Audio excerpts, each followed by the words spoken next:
1981 with an annex in 2002.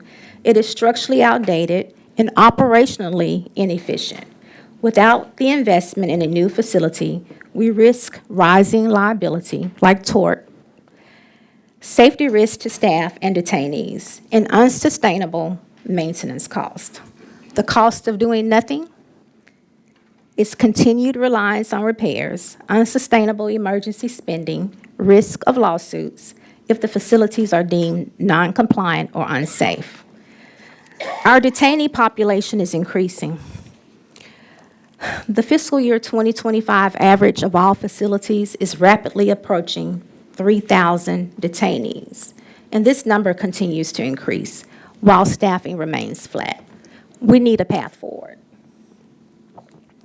The next item is our body and in-camera car system. This body approved the initial outlay by Resolution 12 on February 24th.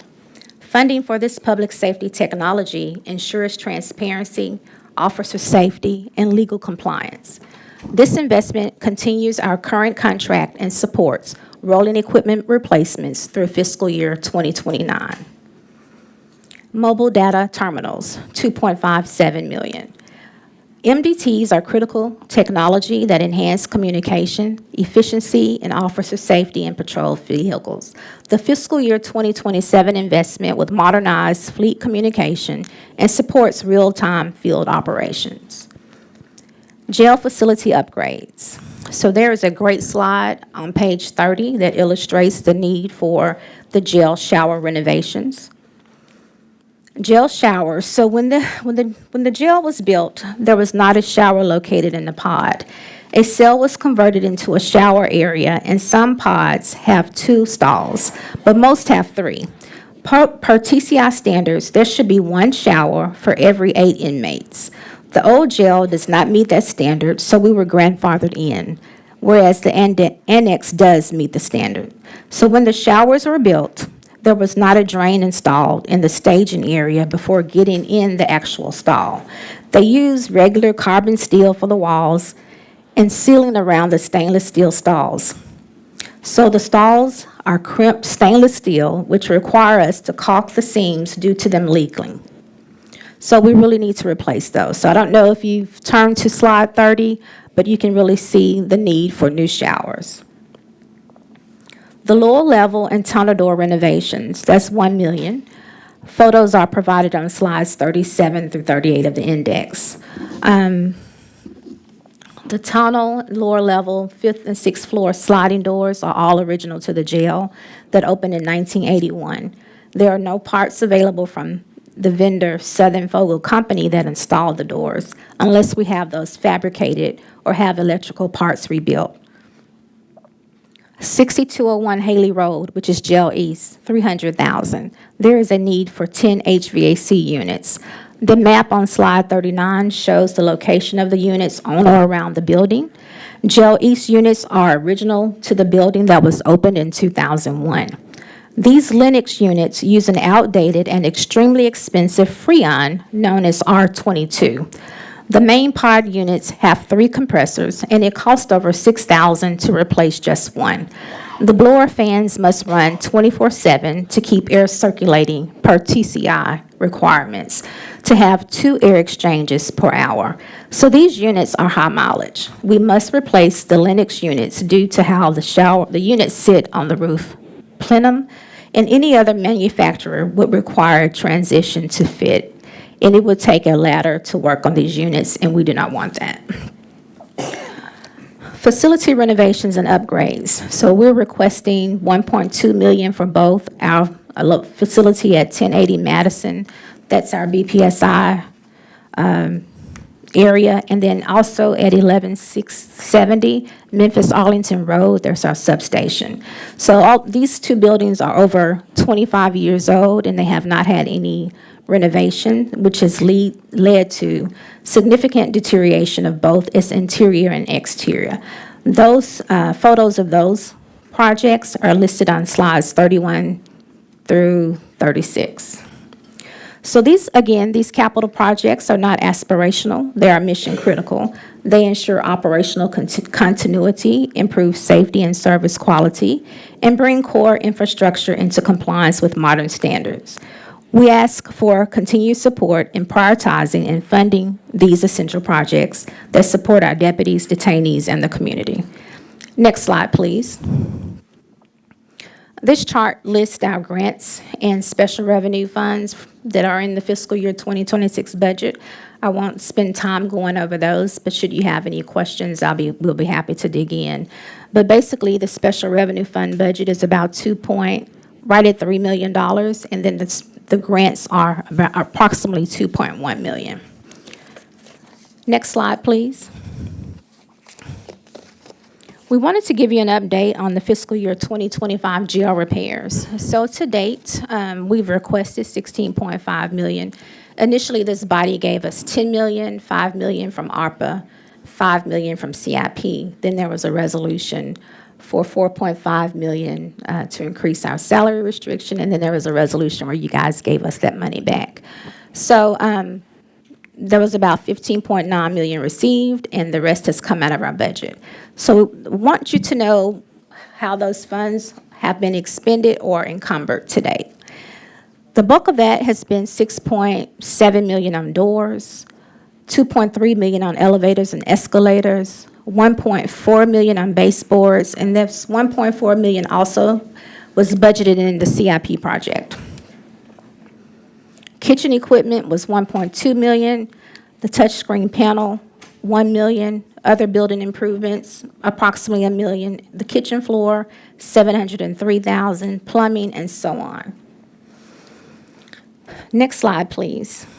So the biggest price tag has been the doors. So this slide illustrates how on the old sliding doors, inmates were able to tamper with this mechanism, and Chief Fields, feel free to jump in at any time.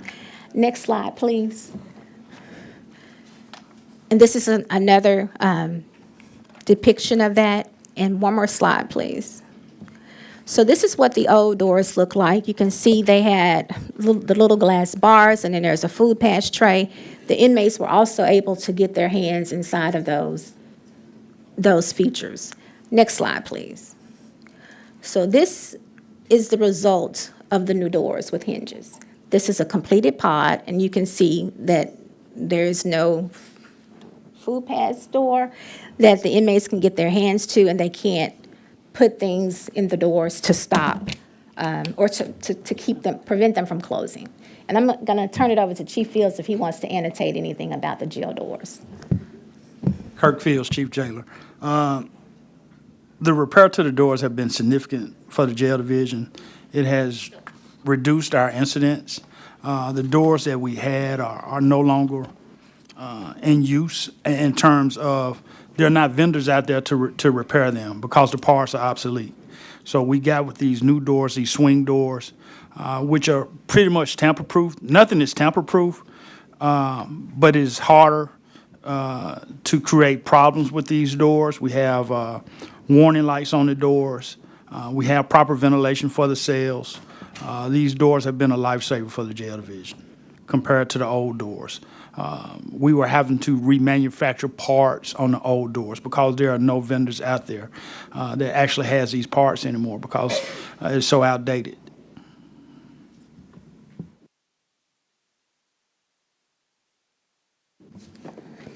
So again, thank you so much for your attention, and thank you for the opportunity to present our fiscal year 2026 budget submission to you. We really like this process of being able to get before you before the mayor consolidates the budget from all the elected officials as well as his divisions. And at this time, we will answer any questions that you may have. Thank you so much, CAO Lindsay, for your presentation. It was very thorough. We do have a commissioner that's in queue, Commissioner Mills. Thank you. Chief Fields, before you leave, I want to ask questions about these jail doors after the fact. Chief Lindsay, where do I start? I ran out of room taking notes. We have spent many Wednesdays in Nashville advocating for the new jail, and it just befuddles me how they did not approve us having the freedom, the citizens of Shelby County, to have the freedom to choose of how we fund our jail. That is needed.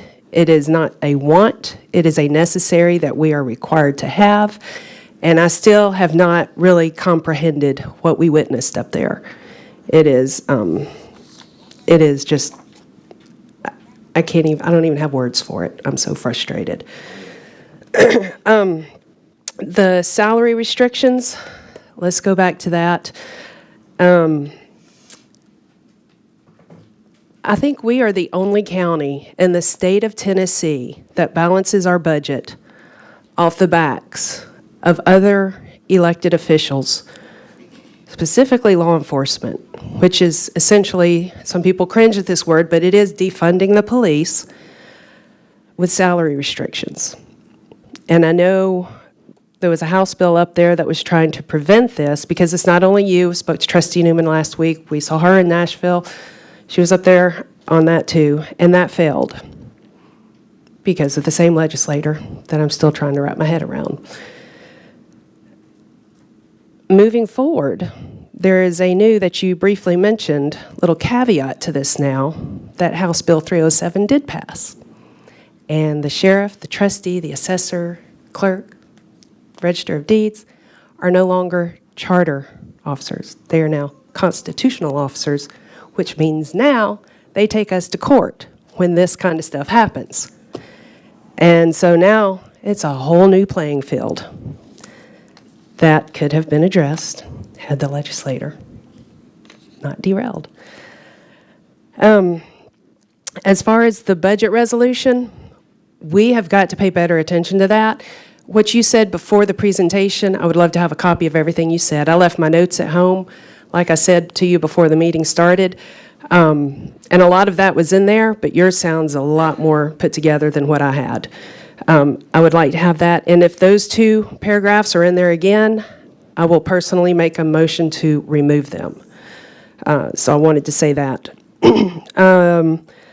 The jail study, I'm glad that's going to be done. I think that's going to be a game changer. It's going to say what we've already known. Sheriff, what we've talked about since 2019 was our first conversation about the jail. And here we are in 2025 looking at our 2026 budget.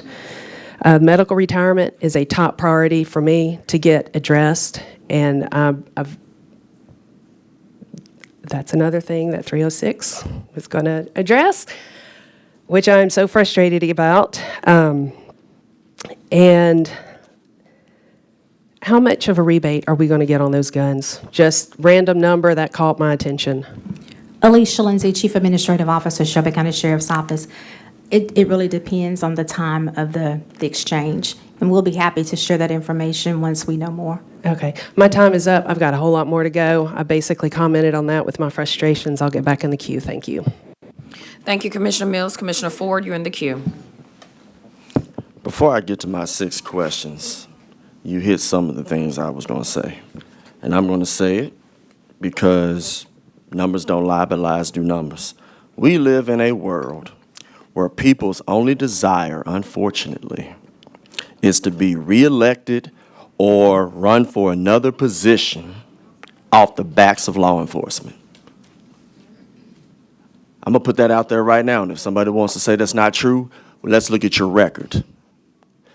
I think it's disgusting when elected officials up here and others who have desires to do other things have the audacity to say that they support law enforcement, but their votes do not match what comes out of their mouth.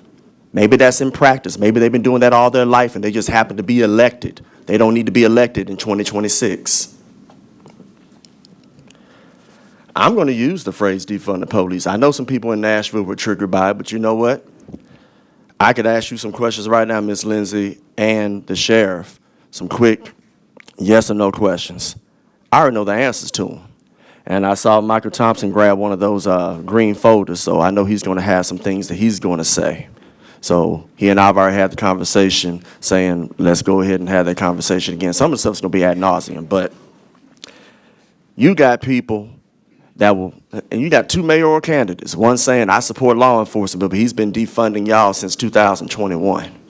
You got another one that's been defunding ever since he was a city councilman, since 2013, and I got the documents that showed that we had layoffs for police and fire and a tax increase, so people paid more to be less safe. Don't elect these people, ladies and gentlemen. But let's get back to the topic at hand. That was relevant to the topic at hand, but I got 6 questions. Quick yes or no's, because I'm going to get back into the queue. This is for Ms. Lindsay and the sheriff, and if you want to add to the yes or no, go right ahead. In your research between FY 2018 and 2021, is it safe to say that the salary restrictions on the sheriff's office were relatively flat, between about 13 to 17 million, yes or no, give or take? Because I want to get my second round in. Alicia Lindsay, Chief Administrative Officer, Shelby County Sheriff's Office, between 2017 and 21. Was it relatively flat? Less than 20 million each year? Yes. All right. Starting in FY22, did the salary restrictions placed upon the sheriff budget increase, would you say exponentially? Yes. Just taking the last 3 fiscal years in consideration, did the salary restrictions placed on the sheriff add up to over $100 million? FY25, 24, 23. If it's not over, it's very close to it. Thank you. Have the statutory obligations been a recurring need that has remained unfunded? Yes. Have these salary restrictions, I just got 2 quick questions, I'll get back in the queue. Have these salary restrictions prevented the sheriff from successfully recruiting and retaining law enforcement since other jurisdictions are offering better wages and benefits? Yes. Has the administration discussed a future salary restriction on the sheriff's budget in either the proposed budget or language that would be, going to what you were saying, that would be subsequently located in the budget resolution, which would allow a significant salary restriction to occur again? Yes.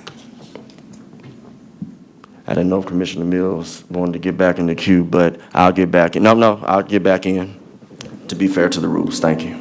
Commissioner Mills? Thank you. Real quickly on the budget moratorium with your transfer items, I think I spoke, and I think that's in the budget resolution as well. I don't think we have the authority, or is that the mayor? Do you know? Alicia Lindsay, Chief Administrative Officer, Shelby County Sheriff's Office. I'm not sure who has the authority to put a budget moratorium on another elected official. Okay. Without commission approval especially. Okay, I'm not sure about that either, so I'm going to have to go back to that budget resolution. Other than that, I don't know, but we've got to look into that. I have not seen it in the adopted budget resolution. Okay, then I've got to do my homework on that. Okay. Because that's a concern, because this is public safety. You shouldn't have 100 extra hoops to jump through for public safety. On the state inmates, it sounds like you're losing about $25 a day per. How long, because I know this was on our legislative agenda last term, and I think it was the corrections had the state, and they were losing money as well. How long has this been going on, that you're losing money on state inmates? Since we've had state inmates. Okay. And so there's a different methodology for the Division of Corrections because they do house state inmates. Yeah. And so they have a reimbursement. Okay, but they were still losing well. But let's speak specifically to the ones in the jail. What does the state say when you ask for more money? So there is a calculation that we have to prepare and get to the state for them to evaluate providing additional funding to us per inmate per day. Okay, is there anything we can do to help you there? Not at this time. Okay. I'm just trying to find holes that we can plug, but there are so many. It's just makes you go dizzy on this. My other question on the salary restrictions, which there's another name for it that some people like to call it. Do you remember off the top of your head? Vacancy savings. Vacancy savings, yeah. So with the vacancy savings or the salary restrictions, if you want to hire or use that, do you have to go ask permission? How does that, can you explain that process? Alicia Lindsay, Chief Administrative Officer, Shelby County Sheriff's Office. So we had a very enlightening meeting with Deputy Director Michael Thompson on April 17th. During that meeting, I learned that overall, the county has an $82 million restriction, whether it's personnel or R&M. And I think he's here, so he can correct me if I'm wrong. But basically, there's no reserve set aside for that unless you use unreserved fund balance, right? So if the sheriff's office was able to fill all 2,156 positions, we would have to come to this body and ask for additional funding from either unrestricted fund balance, or it would require a tax increase. That's one of the reasons why we're adamantly against a salary restriction or vacancy savings, because it's not showing our true budget. So we basically, I didn't vote for it, but we didn't pass a balanced budget last year. If we use vacancy savings and that money's not there, that's your money that was budgeted but is removed. Is that correct? Is that what I'm hearing? That is my understanding of this methodology and how this philosophy works. But Director Thompson can add his comments later. Okay, that's not good. My time's out again. Thank you. Thank you, Commissioner Mills. Director Thompson is on the agenda today to speak, so hopefully he's taken a note of all of these questions to be able to answer later. Commissioner Ford, you're back in the queue. Commissioner Brooks, I see you in the queue. Good morning. Thank you, Madam Chair. Jim, I want to go back to the state prisoner issue. So when you contact the state regarding the state prisoners, what about, do they give you any sense of when they're going to pick them up?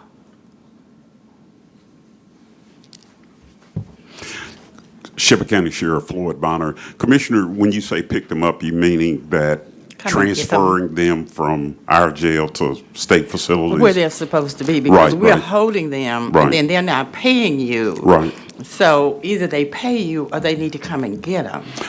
Well, one of the conversations that I've had with commissioners of safety or prison, the state only take prisoners up to 85%, for what I understand. In other words, once all the state prisons across the state get at 85% capacity, then they no longer take the sheriff's prisoners. And this is sheriffs all across the state. So we have asked, because of our population, which is probably close to 2,600 this morning, to get these state inmates out of our facility. Obviously, being a state inmate, I think they would rather be in a state facility because they get more good time than they do being in our facility. But it has been a challenge for us to get the state to house their inmates because I can't stop at 85%. Right. And they stop at 85%. So it's a huge challenge. So when you say they stop at 85%, you mean reimbursement? Is that Well, what when you're you talk referring to? about reimbursement, the $44 a day, which has been something that that we've talked about with the state for years, and I've even been told, Sheriff, the rate is the rate, and that's as far as it. You know, after all the conversation, I get the rate is the rate. So that 85%, is that a policy or is that in state statute? I think that's a policy Oh, well, that's nothing. with them. Okay. Yes, ma'am. So if it's just policy, if it's not statute, then it's something that can be fixed. But I think, is there something that we can help you with in terms of the state, since they have denied any funding for the new jail you wanted? So is there something we can do to help you get them or motivate them to pick up their prisoners or fund the ones that they're leaving here?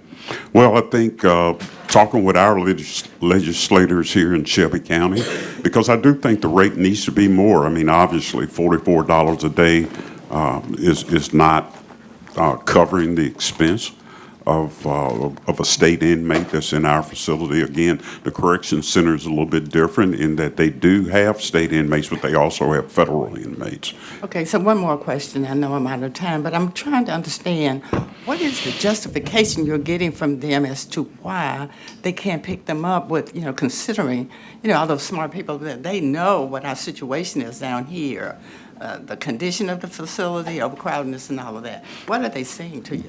What I'm hearing, Commissioner, is that we don't have any more space. Now, keep in mind, I said that they go up to 85%. Now, obviously, there's different things you have to consider, especially with our jail. There have been complaints about us not moving inmates, but we have to consider a classification.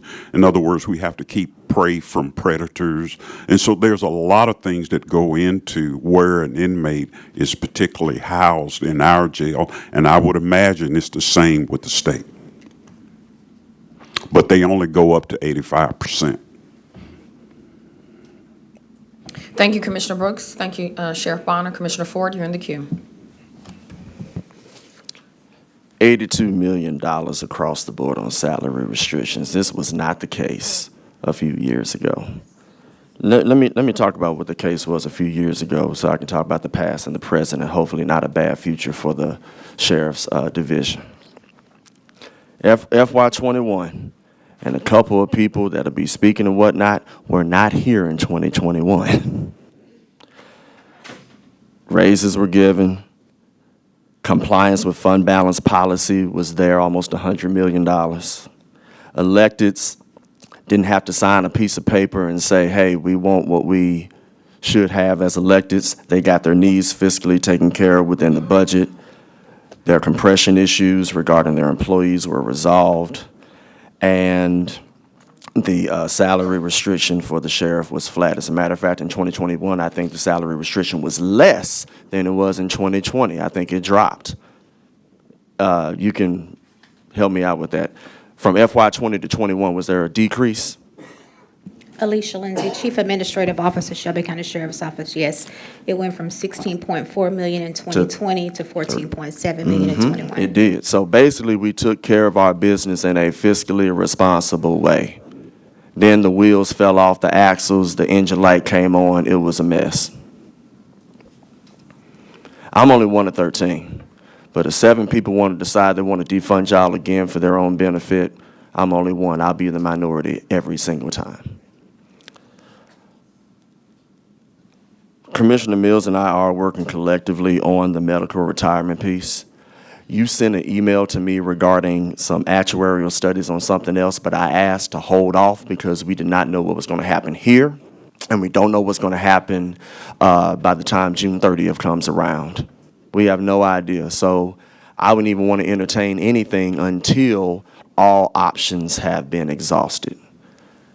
The things in Nashville have already been exhausted. You actually had some people coming up there trying to go against some of the things that were of needs for the constitutional officers.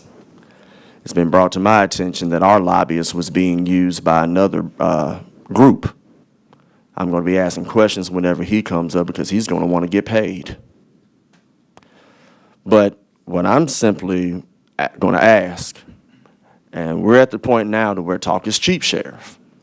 I know you talked about if money was going to be, quote unquote, taken, you were going to sue. But I think now, and I don't want to hear anybody say, well, it's an election year and Democrats should, forget all that. We're talking about public safety. And I don't want you to be told that you shouldn't fight for your people in public safety because it's an election year or whatnot. So my question, if you're not privy to answer it now, what other options do we have for the purposes of making sure that, as far as these salary restrictions are concerned, that an action will happen for the purposes of making sure that you all are made whole to take care of your statutory obligations and to recruit and retain law enforcement? Shelby County Sheriff Floyd Bonner. Commissioner, that's a very good question. Obviously, throughout this process, I have retained an attorney and been talking with an attorney and throughout this entire process, and we're going to go over it. Matter of fact, I'm sure he's listening now. And when this process is over, then we'll explore our options, and all options are on the table. I don't mean to threaten or idly threaten, but you know, public safety is my business, is my job. That's what I do. That's what I've done for this county for 44 years. And I'm going to fight for the sheriff's office, and I'm going to fight for our money. I don't quite always understand this salary restriction or vacancy savings, whatever you want to call it. But I know it's going up every single year. And at 44 million already, and you go back and you look at 2006 or 7, where our salary restriction was maybe $6 or $7 million, and over the years it's just increasingly going up. And it's got to stop. It's got to stop at some point. It's hard to manage it. Chief Lindsay does a tremendous job for us in knowing the numbers and knowing what we can do and how we can make things work. And we struggled last year in having to come over and ask this body all the time for money when I am an elected official, just like everybody else or all of you. And I have been responsible with my budget since I've been the sheriff in 2018. I've given money back when we didn't use it. But this practice of salary restriction or vacancy savings, or however you want to call it, we're at the point now where something needs to be done. Thank you, Commissioner Ford. Sheriff Bonner, Commissioner Wright, you're in the queue. Thank you, Madam Chair. Good morning. Thanks for your presentation, Sheriff Bonner, Chief Fields, Chief Lindsay. I wanted to ask a couple of questions or address a couple of topics that haven't been discussed yet. The first is on the Youth Justice and Education Center. That is an issue that, last calendar year, I had a resolution for us to request that the parties enter mediation. The parties have now, I believe, settled that by using corrections, for corrections to take over the YJEC, as they're calling it. And so they will be ramping up. I think we've approved an initial budget amendment for this fiscal year. There'll be another one, I guess, for this coming fiscal year. But just want to ask what the impact is for your budget on that. And I ask particularly because last budget cycle, I brought some budget reductions based on losing some court divisions, clerk's office, as well as the underutilization of our bail hearing room. So I'm just asking you all, as you ramp down your services at the YJEC, how will that impact your budget request? Alicia Lindsay, Chief Administrative Officer, Shelby County Sheriff's Office. In 2015, the Shelby County Sheriff's Office received 91 positions from, at that time, juvenile court. And the O&M budget was around, I want to say about $3 million. So, and then recently, the mayor's administration has brought forward a resolution to fund, I want to say 50 positions for the Youth Justice and Education Center. So we would be willing to compromise somewhere in that area for the amount of, I would say, we didn't use the same type of positions at that time. So in 2015, they used maybe juvenile court detention officers. Currently, we have corrections deputies that are a much higher pay grade. And I think the pay grade or the salary range that the mayor's administration proposed is even a little bit higher than the corrections deputies. I'm not sure. I didn't see all of the position types, but just looking at the average salary, it appears to be a little bit higher. So we are amenable to some type of reduction. Today, I can't tell you what that is. I have just a second left in my this round, but so do we have a timeline on when your services will ramp down and theirs will ramp up? Do we have that figured out?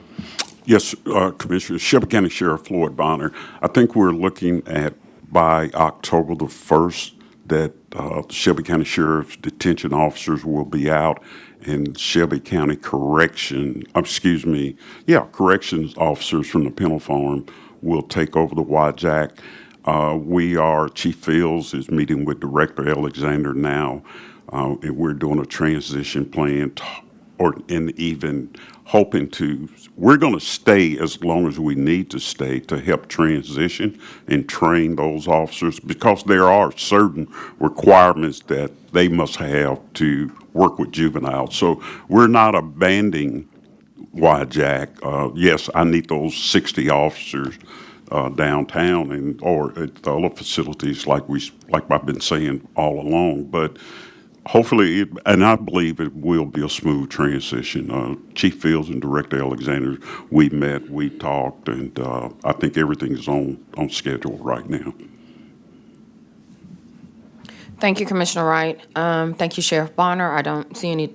Commissioner Ford, just pop back in the queue. Yeah, this is my point of personal privilege. So before y'all leave, and I don't know if Ms. Lindsay gonna be around for number 3. She is? Okay, good. Well, I don't have to do my whole point of personal privilege. I'm gonna say this, Sheriff, and I appreciate you.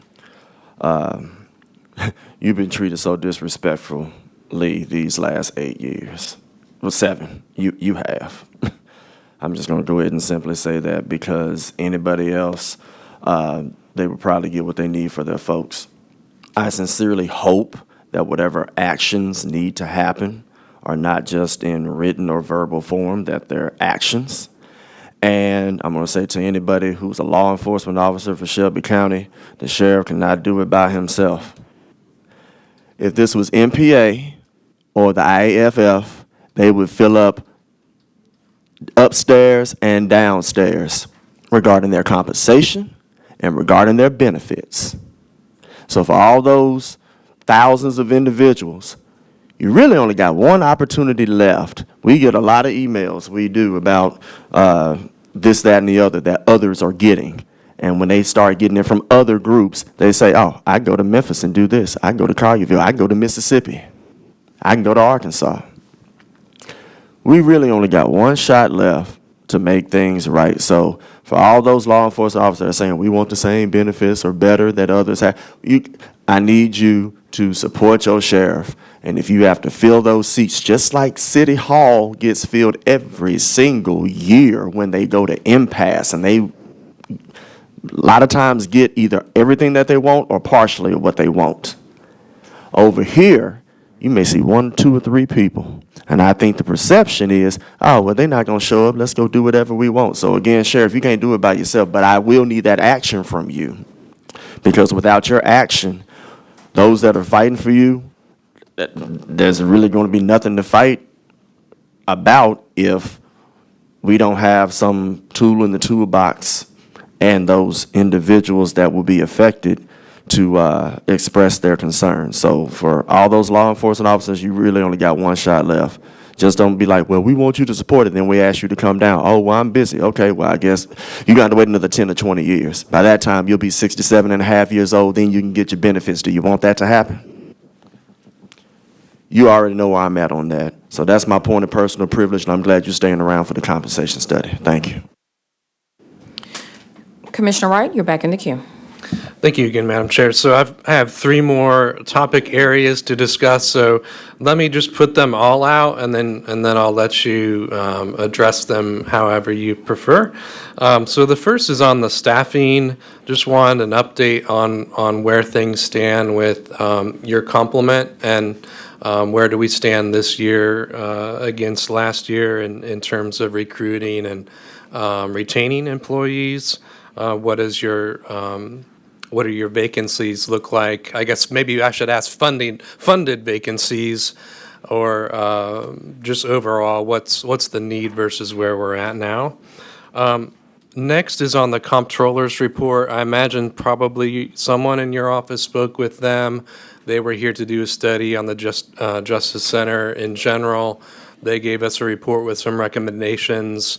Some of that dealt with the sheriff's office, and so I will be coming to you in particular. We had a resolution last week asking parties to review that report and those recommendations. But just wanted to know any thoughts you have on that comptroller's report, if you've had a chance to look at it. And then finally, just wanted to ask about, so you've got, it looks like 16 million different from last fiscal year is the total new request. And then on top of that is moving forward, the jail, to do a new jail, 229 million annually for the next number of years. This body increased our CIP total, so it was 75 million annual total. I believe it was 9 of us voted to double that to 150 million, but that's still well short of the 229. Just that one project would totally consume that budget. So wanted to know, first of all, your thoughts on what's it going to take for us to get you the 16 million? Will that require cuts? Will that require a tax increase? If so, how much, if you know?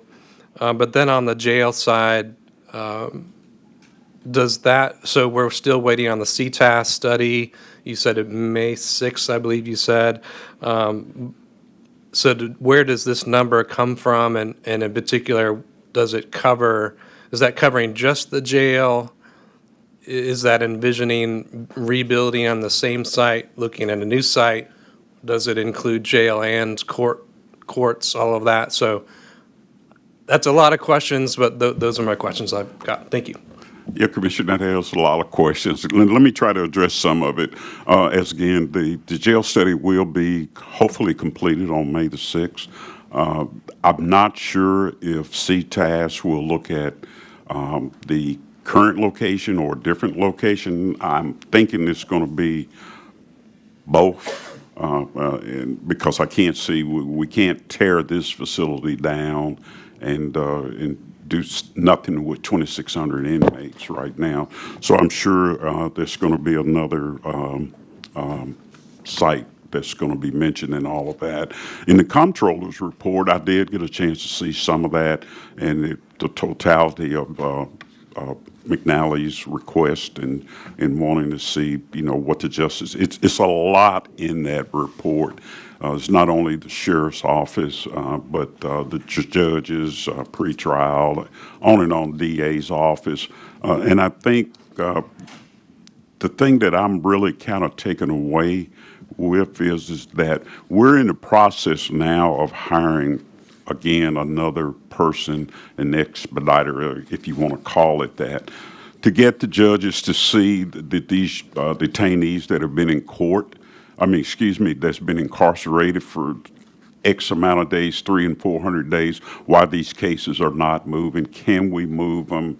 Let's get these guys moving on, because we do have some inmates. We have one in particular has been in jail over 500 days.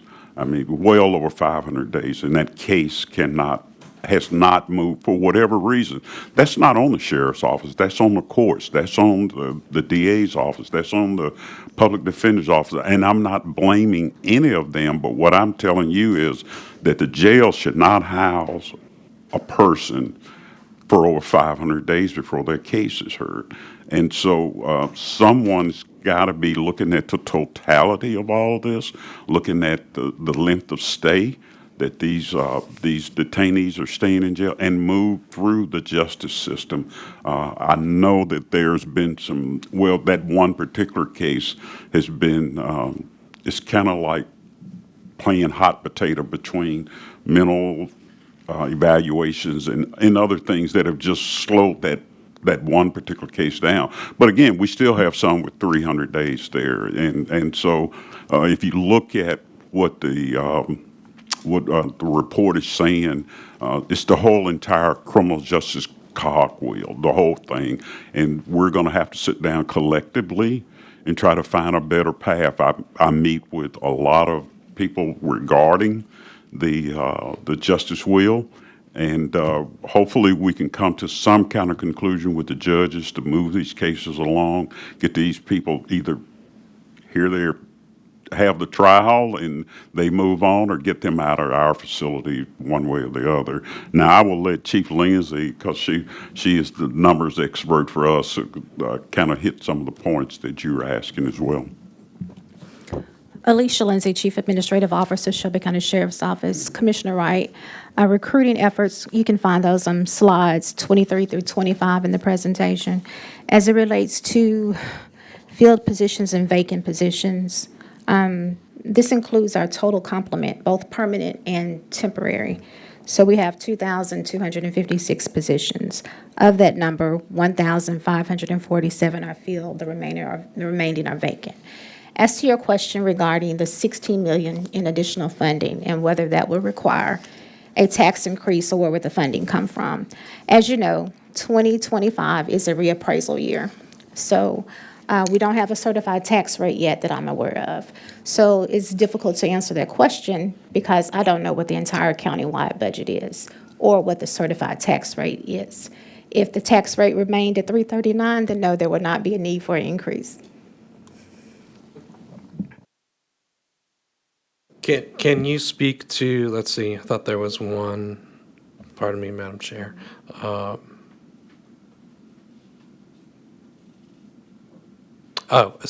the jail, the number that you have for the jail, is that including courts as well? No, sir, it was not including the courts or the administrative staff, and this is the worst-case scenario. And the numbers, because we didn't have a master jail study at the time, and we were really hoping that House Bill 308 passed. And so basically, our budget was derived from the revenue we would have received from that bill.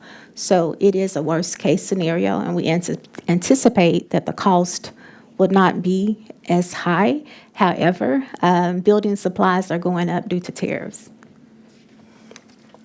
Thank you, Commissioner Wright. Thank you, Ms. Lindsay. That ends item number 2. Thank you for your presentation. Item number 3 is the compensation study with Siegel Consultants. I think Director Thornton.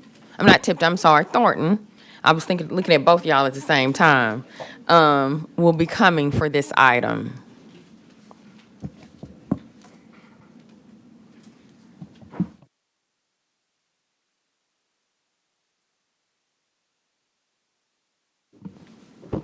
Good morning. Gerald Thornton, Director of Human Resources. I have Mike Verdum on the phone. He's the Vice President of Compensation and Career Strategies with Siegel, who actually are conducting the studies.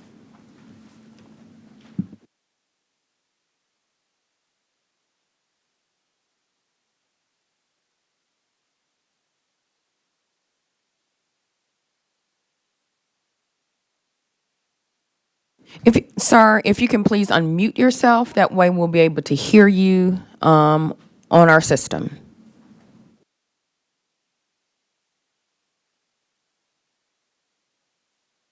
Okay, we should be able to hear you now.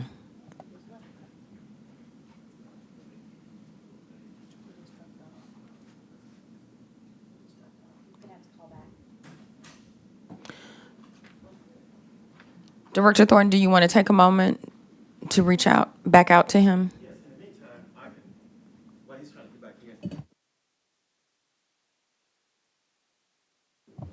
in. Okay, we want to move to item 4 and then come back to 3? All right, item 4 is the FY2026 Human Resources Compensation Policy. Good morning again, Gerald Thornton, Director of Human Resources. We actually met, I guess about a week and a half ago with our Civil Service Commissions, which we're required to do in order to present the compensation policy. All the elected officials were actually represented, and we've come with a policy here that everyone is agreeable to.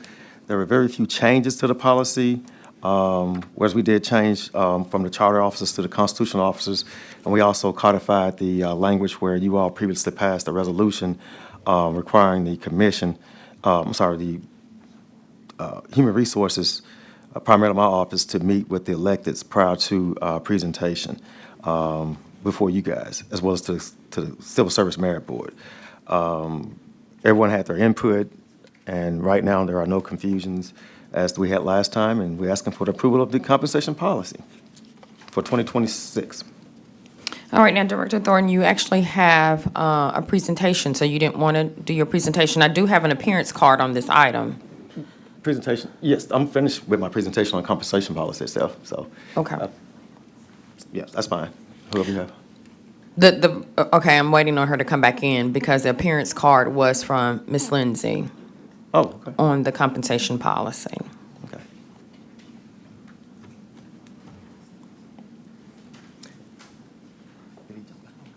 Thank you, Ms. Lindsay. You're right on time. Your appearance card has been called. We move to item 4 on the compensation policy, so do want to give you the opportunity to be able to speak on it.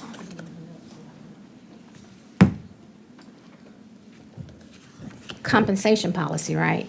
Yes, ma'am. Okay. Alicia Lindsay, Chief Administrative Officer, Shelby County Sheriff's Office. Okay. So, page 28 does not include salary grade ranges 72 through 75. We have 2 employees in the Shelby County Sheriff's Office that fall within that range, and we have no idea what their compensation ranges should be. Section V5, it contradicts page 8 because there are several people that are outside of salary ranges. Generally, in professional organizations, when you have a salary range, if a person is outside the range, perhaps they're moved to a higher range, or the range is expanded, or the individual is redlined to where they don't receive additional increases. However, but if you look at VB, it says that no employee should be outside the range. So basically, this policy is contradictory with practices. Then also, page 14.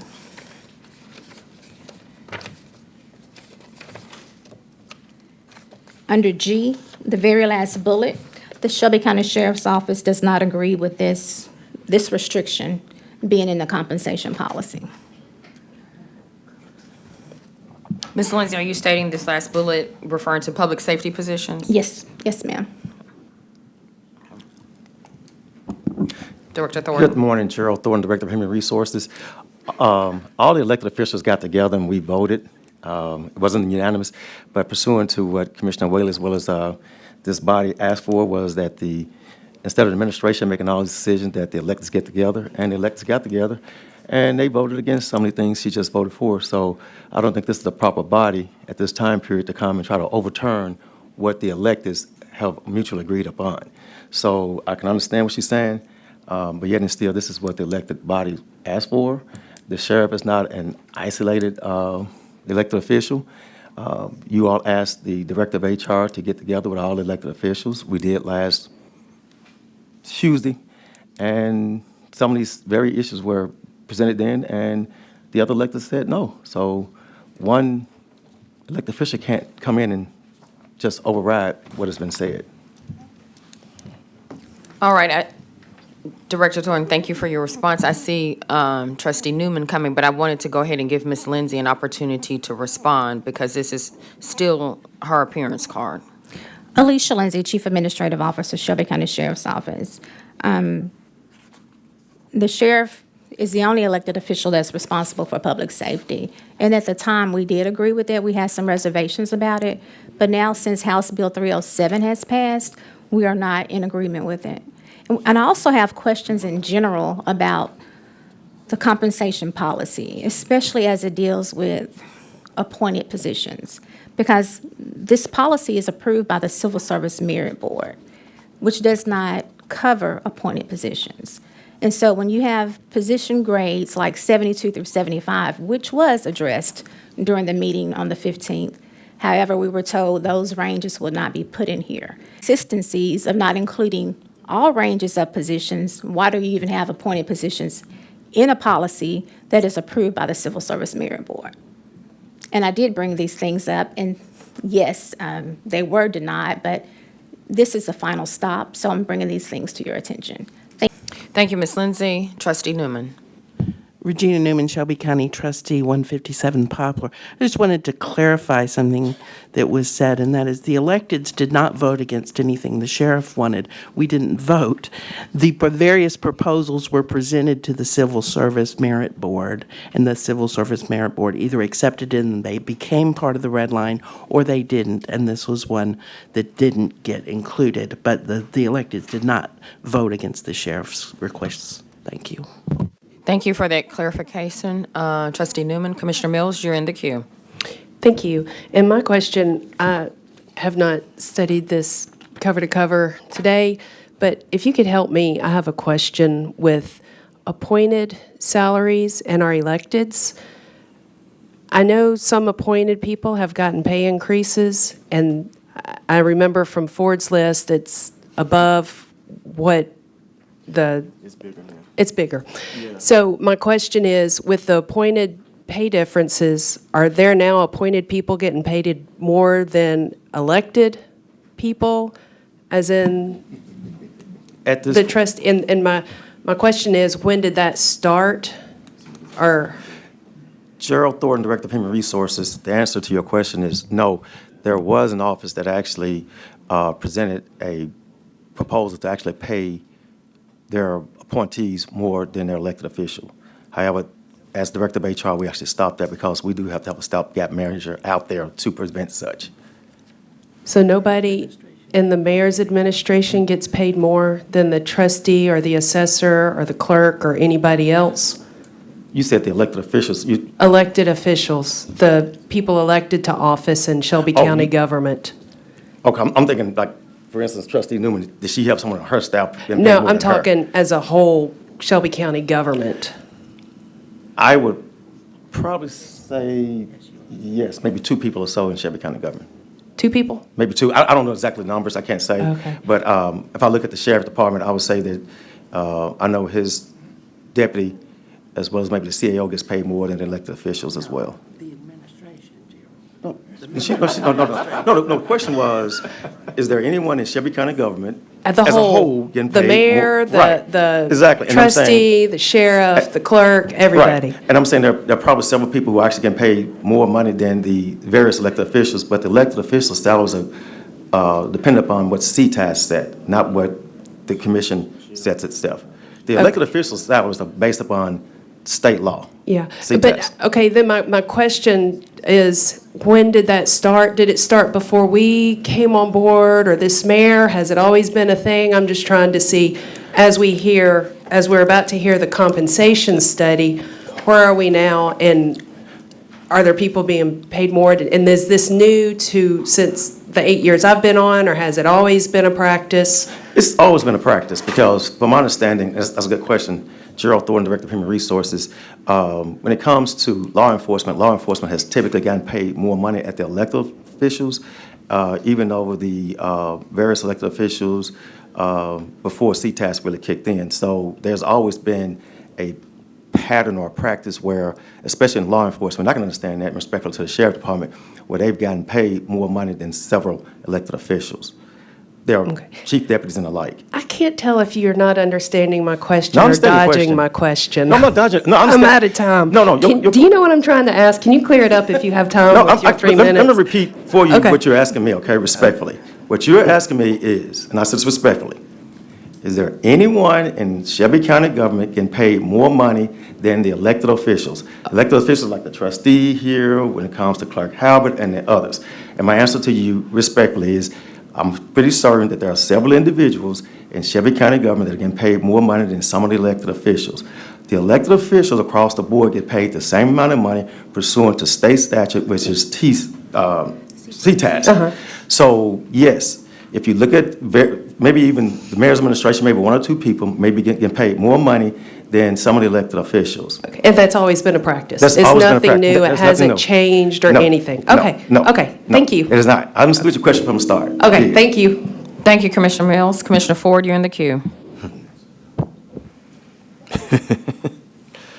That took a whole 3 minutes for a binary question and an answer, but I got some questions about this, and I don't want the HR director to be defensive because I'm not letting the electeds off the hook on some things as well, on some things that we've already talked about on record.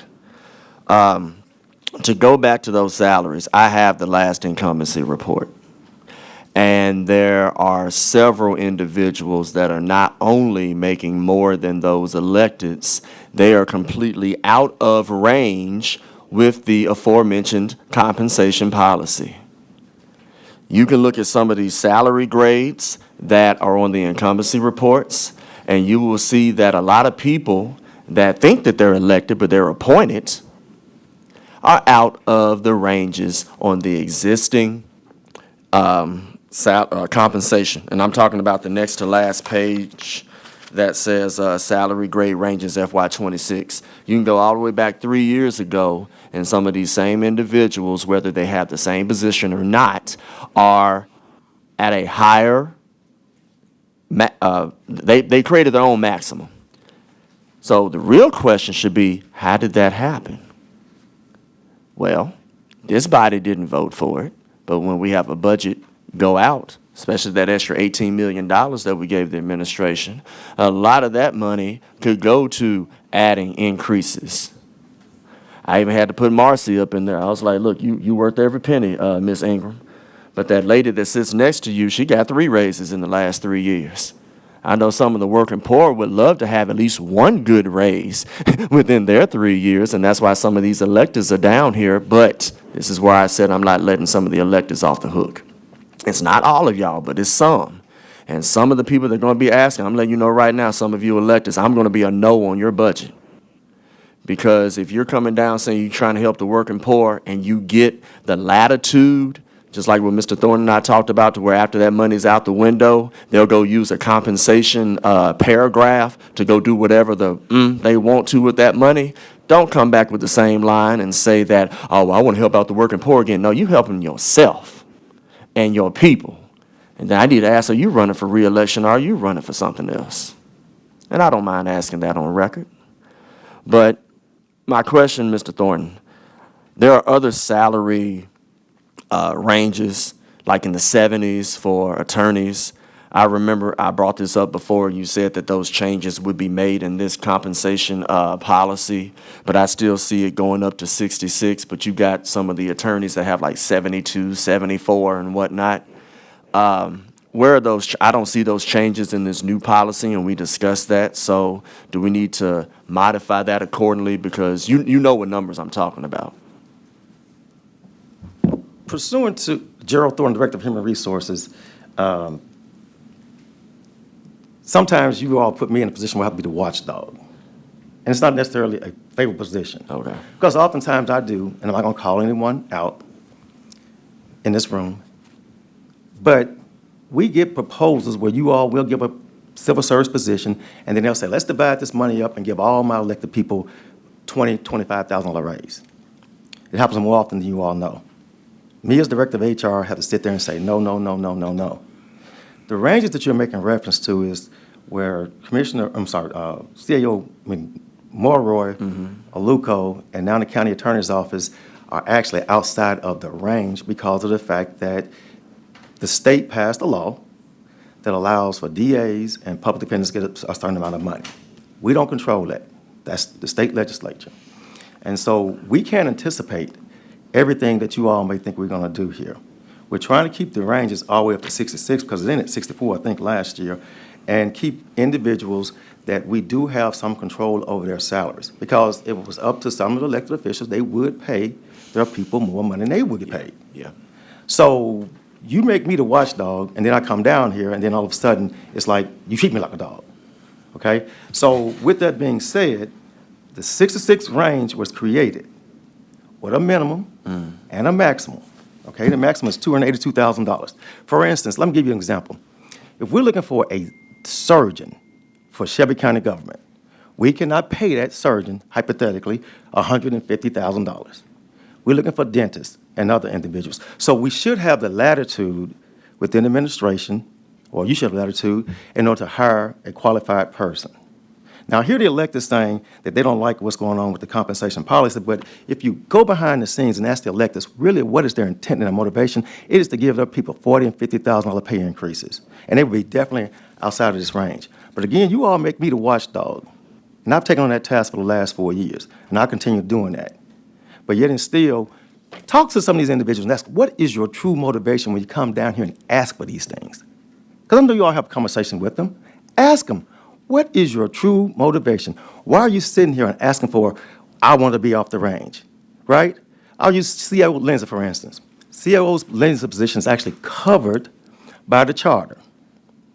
She's within the same range as any other CAO in Shelby County government, elected official, like within the mayor's administration, okay? Well, you are within everybody else's CAOs. But sometimes individuals feel like they're working extra and they should be off the chart. Your position is CAO. There's only one CAO for Shelby County government, and that's Harold Collins. Everyone else is called CAO, but they're not CAOs. They are chief administrators. They are not chief administrative officers. And that's within the system, and that's within the charter. A lot of people create departments, call themselves directors and the like. but they don't want to be within this policy here that you all task me every year to do. But ask them, I know you all have these conversations, ask them, what is your motivation? And why are we here? And it's tiring, you all, that we sit here and we work yearly on this document, and someone comes down here and says, the sheriff is not getting so and so and so and so. Let's go back to what Ms. Alicia Lindsay asked for. You all vote for the sheriff department to get positions, both appointed and civil service positions.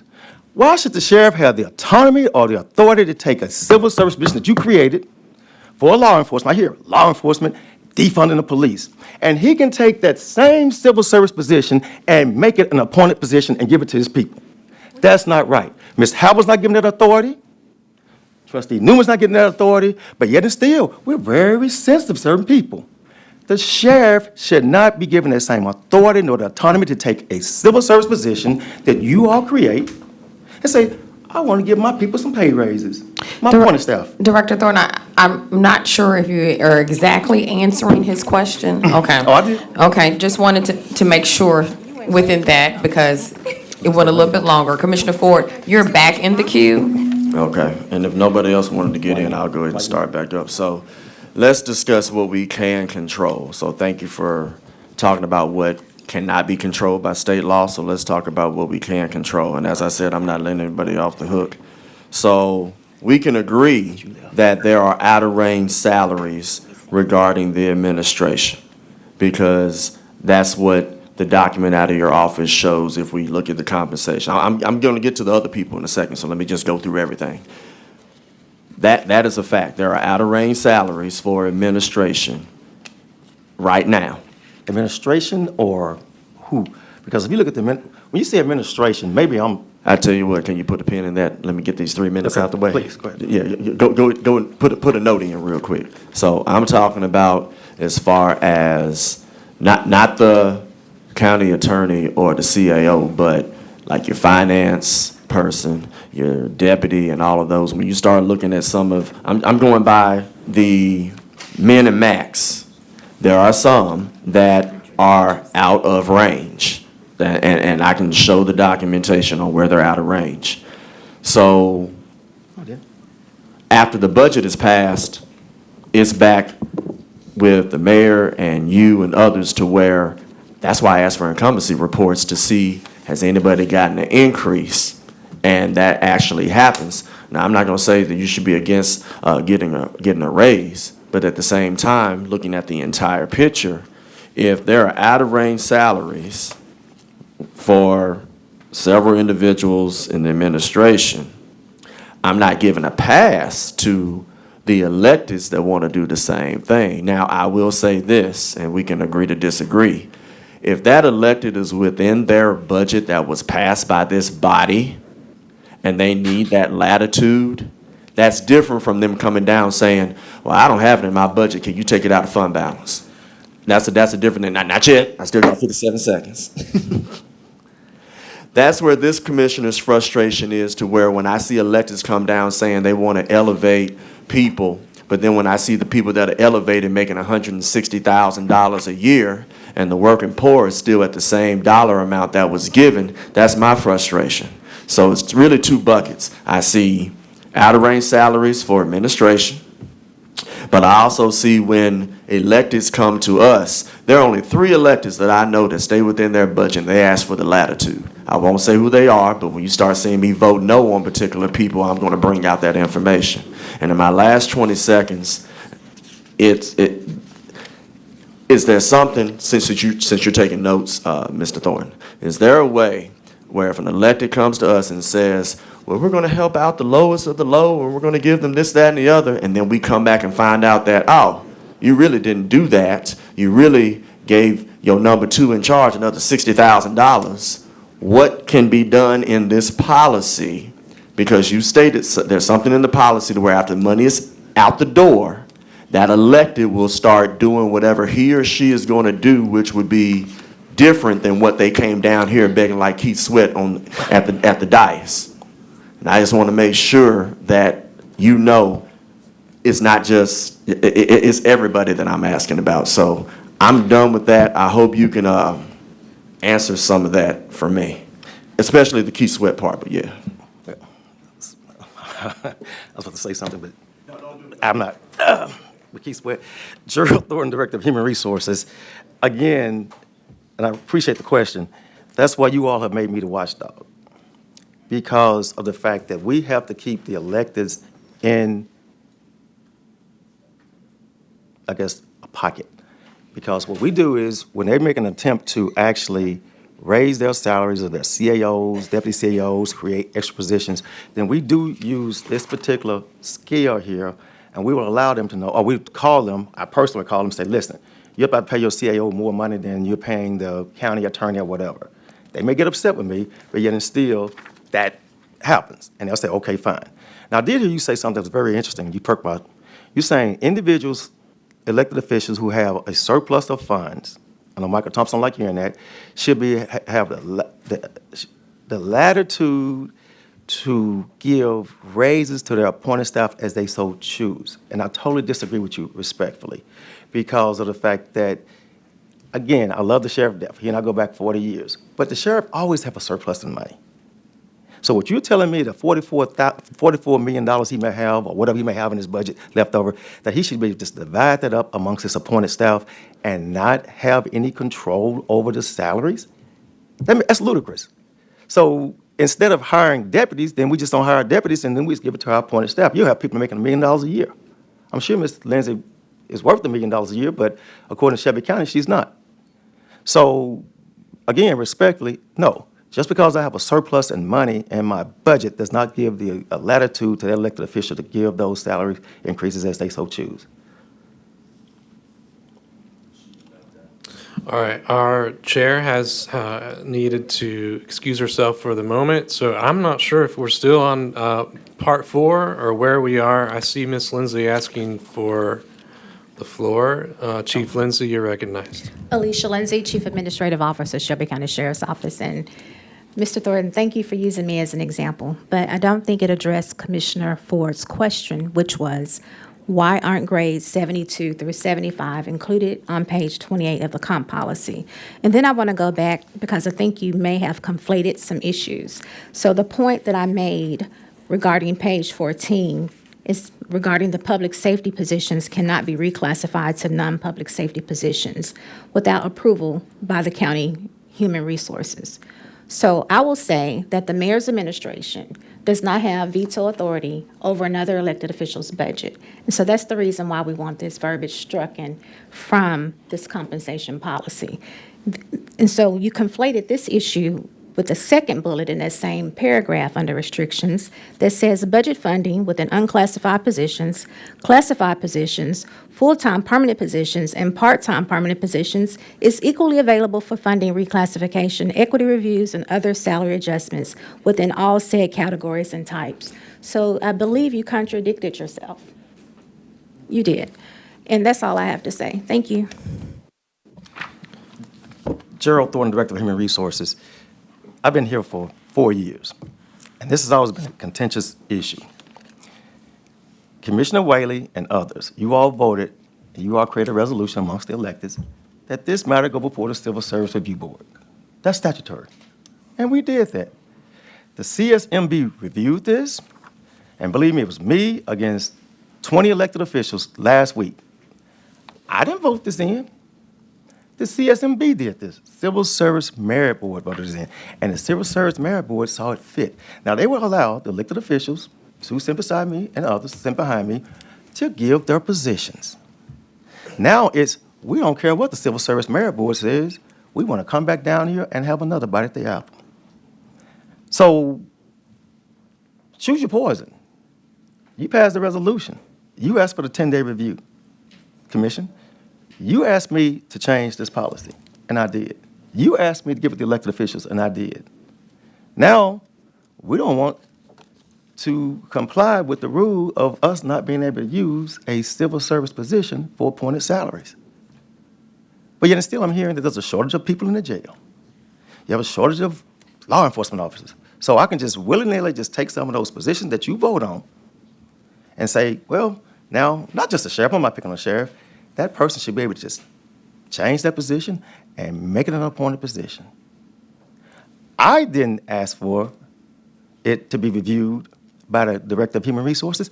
That's what you all added. It was not initially in the resolution. And someone made a motion on on this floor and said, subject to the approval of the Director of Human Resources. I didn't ask for it. You did. You voted it in. So now you want to change the rules. You have to follow your own policies or not. And it says, subject to the approval of the Director of Human Resources. And I'm the Director of Human Resources until further notice.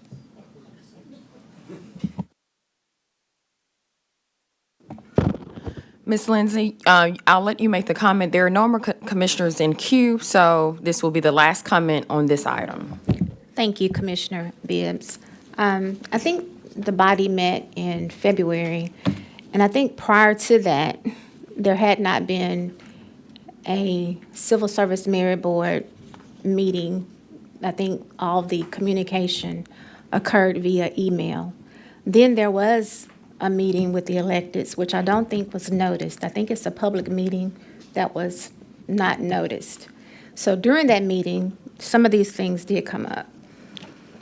On the meeting on the 15th, I did not mention the information in Section G, the very last bullet, because we had already talked, Trustee Newman had mentioned to you about changing the verbiage about constitutional officers since House Bill 307 has passed.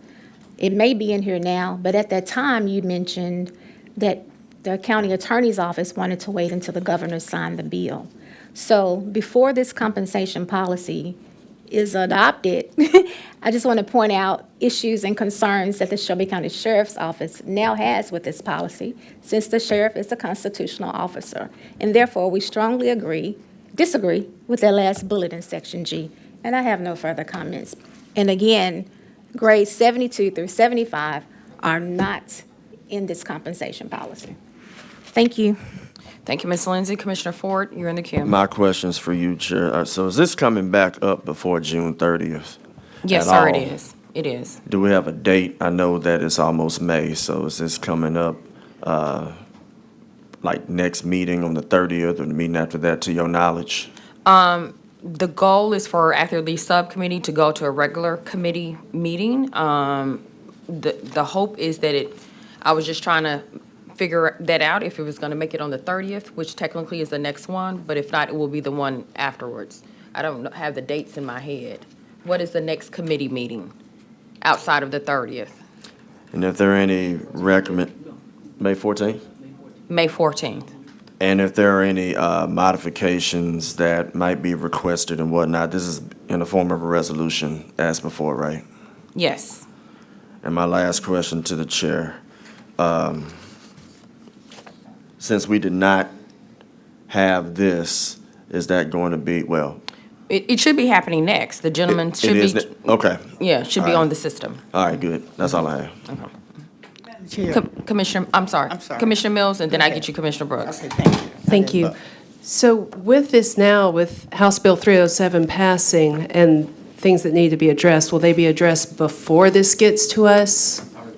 It's already addressed in here. But Ms. Lindsay said it's not. Okay. So, Alicia Lindsay, Chief Administrative Officer, Shelby County Sheriff's Office, there is a page that references constitutional officers. Our issue with Section G, restrictions, and the very last bullet is that the sheriff is responsible for his budget and his positions, not the Director of Human Resources for Shelby County. So we disagree with that very last clause. Okay. Can that be rectified before it comes before us, or we're going to have to deal with it? Gerald Thornton, Director of Human Resources, you have to undo what the Civil Service Merit Board has done, what they voted upon.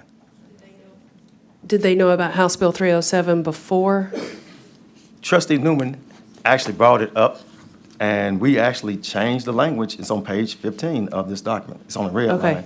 So what Trustee Newman, instead of being a big argument with her, as we always do, we went ahead and put the constitutional language inside of it because 307 was passed like a week before that. Trustee Newman brought to my attention, so we took out the language that says charter officers and we enumerated them as constitutional officers, and that is codified in this document here today. Okay, but Ms. Lindsay, you're saying it's not? I'm saying in section 303G of the charter, the mayor does not have line item veto over another elected official's budget. I'm not a lawyer, and so my point is, any position that the Shelby County Sheriff has, he has authority over that position, not the mayor's administration, Human Resources Director. Okay. And last thing, let Go me say ahead. something. Respectfully, Gerald Thornton, Director of Human Resources. I think where a lot of people get confused, and I am an attorney, most times, about 35 years now. Where they're getting confused is, this is not the mayor's policy. Everyone keeps saying what the mayor, this is a policy for the entire county. And it's funny because when you all passed the resolution, and me sitting there reading one night, about 11 o'clock at night, I noticed what was intentional or unintentional, they left the mayor out and juvenile court. Well, I don't know if that was accidental or intentional, I don't know. But this policy governs both the mayor's administration, you, and the sheriff. So quit saying, please, respectfully, this is the mayor's document that governs salaries. This is a policy that you pass every single year that governs everyone. If you sent to me, respectfully, Commissioner Mills, a position, or Clay, that is out of sorts with this document, I'm going to send it back and say, no, you're not within compliance of the compensation policy. And this happened with the commission itself. No, this position is out of compliance. You cannot hire this person based upon XYZ. So it's not the Mayor Lee Harris's policy. It is the policy that this board passes for all county employees. So you control what the sheriff does with his or her salaries. Okay. I know my time is out, but my concern again is it's a whole new ballgame now with House Bill 307 passed, and we have constitutional officers that can sue us. So, Ms. Ingram, I'd like to get to you to see where we are in this and all this works and what we're now dealing with. Thank you. Thank you, Commissioner Mills. Just for the record, I do want to say, if we follow in accordance with the guidelines of when things are supposed to go into the queue for on the agenda, this item, of course, because we're Wednesday, this then will be May 14th's committee. So between now and the 14th, this healthy conversation around the policy, hopefully some of those things will have been answered by then, or being presented or being prepared for the 14th to be able to answer. All right, thank you so much. We're going back to item number 3. Director Thornton. Oh, I'm sorry, Commissioner Bush, you didn't click on the screen. I didn't. It's on me. Well, anyway, I'll just ask for maybe the attorney can get us some research or an opinion as to whether or not this issue regarding line item veto over electeds, other electeds. Does the mayor have line item veto over other electeds? Can we get some kind of an opinion either from our local attorney or from the state attorney? I can answer that question for you, ma'am, respectfully. Gerald Thornton, Director of Human Resources. Yes, It's sir. not a line item veto. This is your policy. This is not the mayor's policy. I'd like to, that's my question. Right. That's my question. And I was giving you the answer to your question. Okay. That But I have a question still when you finish. That's my question. It's still going to be out there. yeah, that's fine, okay. Okay. But you can go ahead and tell me what you No, want to tell and I me. think you all saying line item veto. It's not a line item veto, it's passing your policy. It's not the mayor that's actually imposing this policy, it's your policy. Okay. And just so happen you all tasked me as Director of Human Resources for the enforcement. This is not the mayor's policy, this is your policy. And I understand that. And I understand that. And we've already established a precedent of disavowing our own governing rules, Okay. i.e. resolutions. We've done that already. So, if we could just, I think that will help put this to bed, put it to rest. Whether you call it line item veto or whatever, we just need to close this issue out. Otherwise, we're going to go into next May 14th or whatever, doing the same thing. Same conversation. So- We just need some statutory authority. Commissioner Brooks, you are putting out there, are you, I guess, Ms. Ingram is here representing the county attorney's office, so do you have that of record to have that information before May 14th, so that we don't go into May 14th not having that information? Marcia Ingram, County Attorney's Office. Yes, ma'am. Our office hasn't reviewed the compensation policy for legality yet. We will do that when it comes to the resolution. All right, thank you so much. Thank you, Commissioner Brooks. All right, we're going back to item number 3, which is the compensation study. Director Thornton, are you ready? Good morning again. Gerald Thornton, Director of Human Resources. I have Mike Verdon, Verdoom. He's the Vice President of Compensation and Career Strategies with Siegel. He's going to give you the presentation. Just as a reminder, Mr. Verdon would have to unmute himself, and then we could hear him speaking.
Those who are listening or watching online, if you can please bear with us while we figure out some technical difficulties of being able to hear our presenter.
Good morning. There he goes. Yes. Can you hear me now? Yes.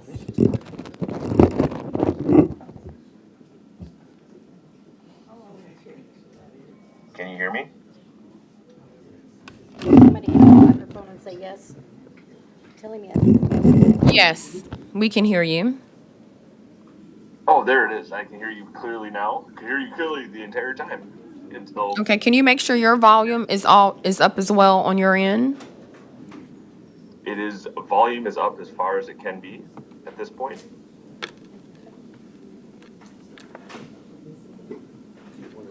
Go ahead. No. Let me try something.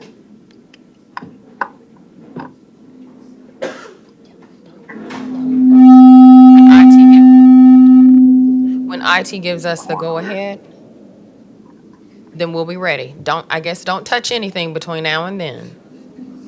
Okay, sounds perfect. It's as best as good as it's gonna get.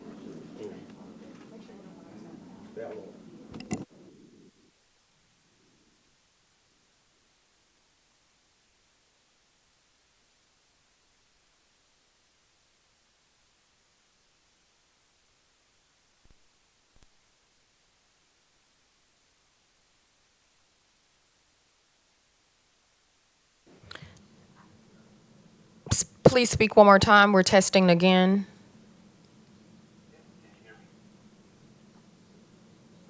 Well, I guess they need you to keep talking as they make adjustments.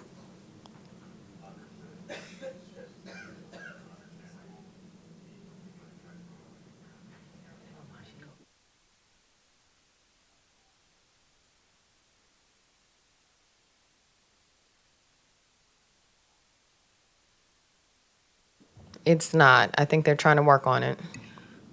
Keep going so I can hear you, and I'll give them a thumbs up once we get you where we need you to be.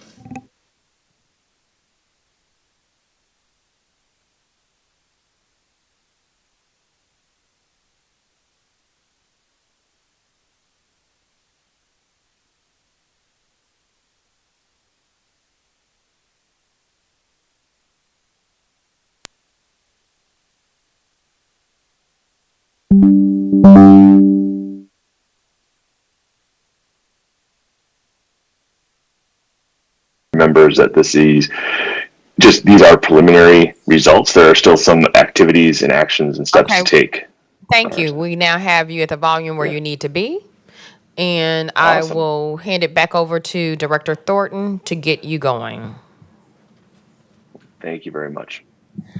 Good morning, Gerald Thornton, Director of Human Resources. We have Mr. Mike Verdum on the system here, and he's the Vice President of Compensation and Career Strategies for Siegel. Go ahead, Mike. You start the presentation.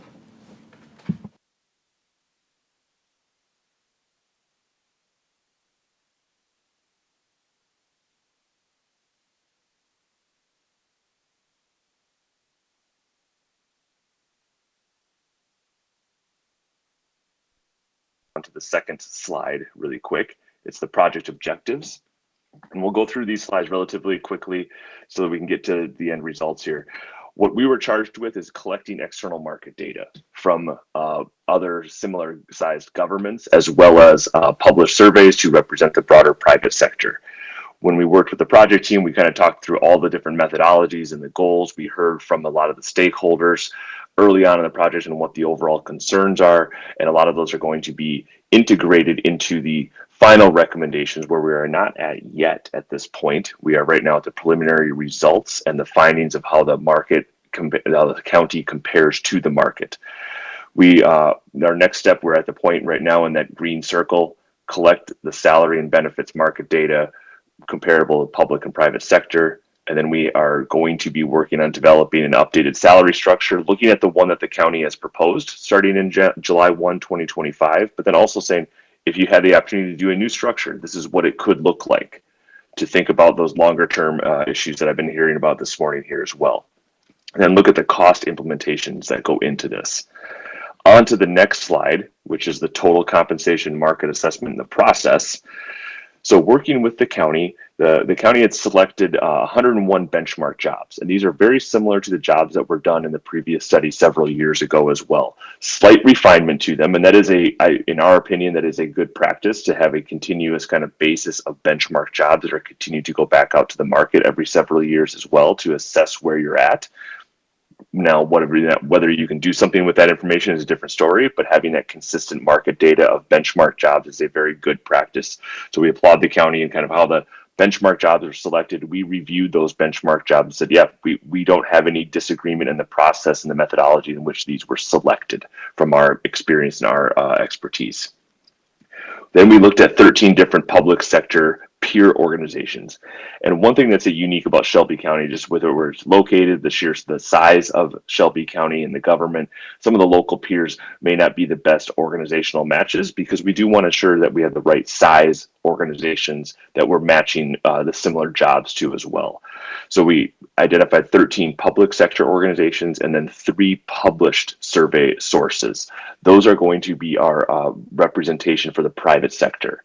We, in our experience, sending out a public survey for a public sector organization to private sector entities does not get any responses. They're concerned about data privacy, et cetera. Now, we developed a survey instrument. We sent that out. We collected the data. The data came back to us. It was our job to review all of the matches that participants looked at and provided to us. Many instances, organizations may not have had a match, or they did not participate. We asked for all the job descriptions. We asked for the pay structures, information online, et cetera, to make sure that we're doing the due diligence that we can to get as much data as possible. And then we have a detailed market report that we'll walk through here as well in a minute. On to the next slide, which is about the identification of peer employers and the published survey sources.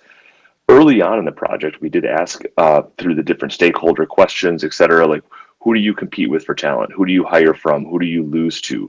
What are your ideal peer or organizations that Shelby County would compare to? And so we looked at all of those aspects, have a similar size economics, demographic profile, organizational size, so that we represent the right organizational levels when you get in.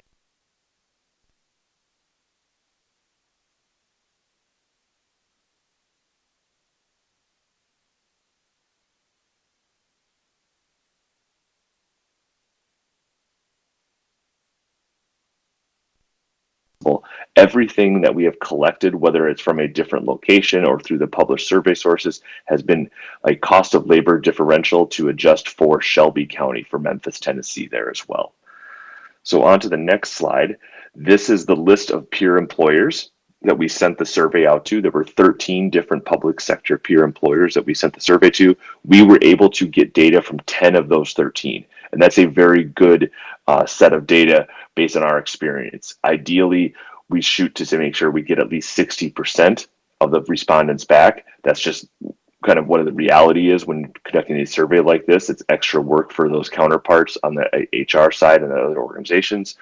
We were able to get 10 out of 13. So we have a very good set of data for these types of, for the participants here. And you can see who those organizations are, similar size counties, but then also some of the local state of Tennessee, as well as the city of Memphis. And then the 3 published survey sources are listed at the bottom of that slide. We have Economic Research Institute, Comp Analysts, and Pay Factors. These represent thousands of private sector organizations across the United States, and then they can geographically adjust that data to be representative of any geographic area. So we represented that down to Shelby County as well.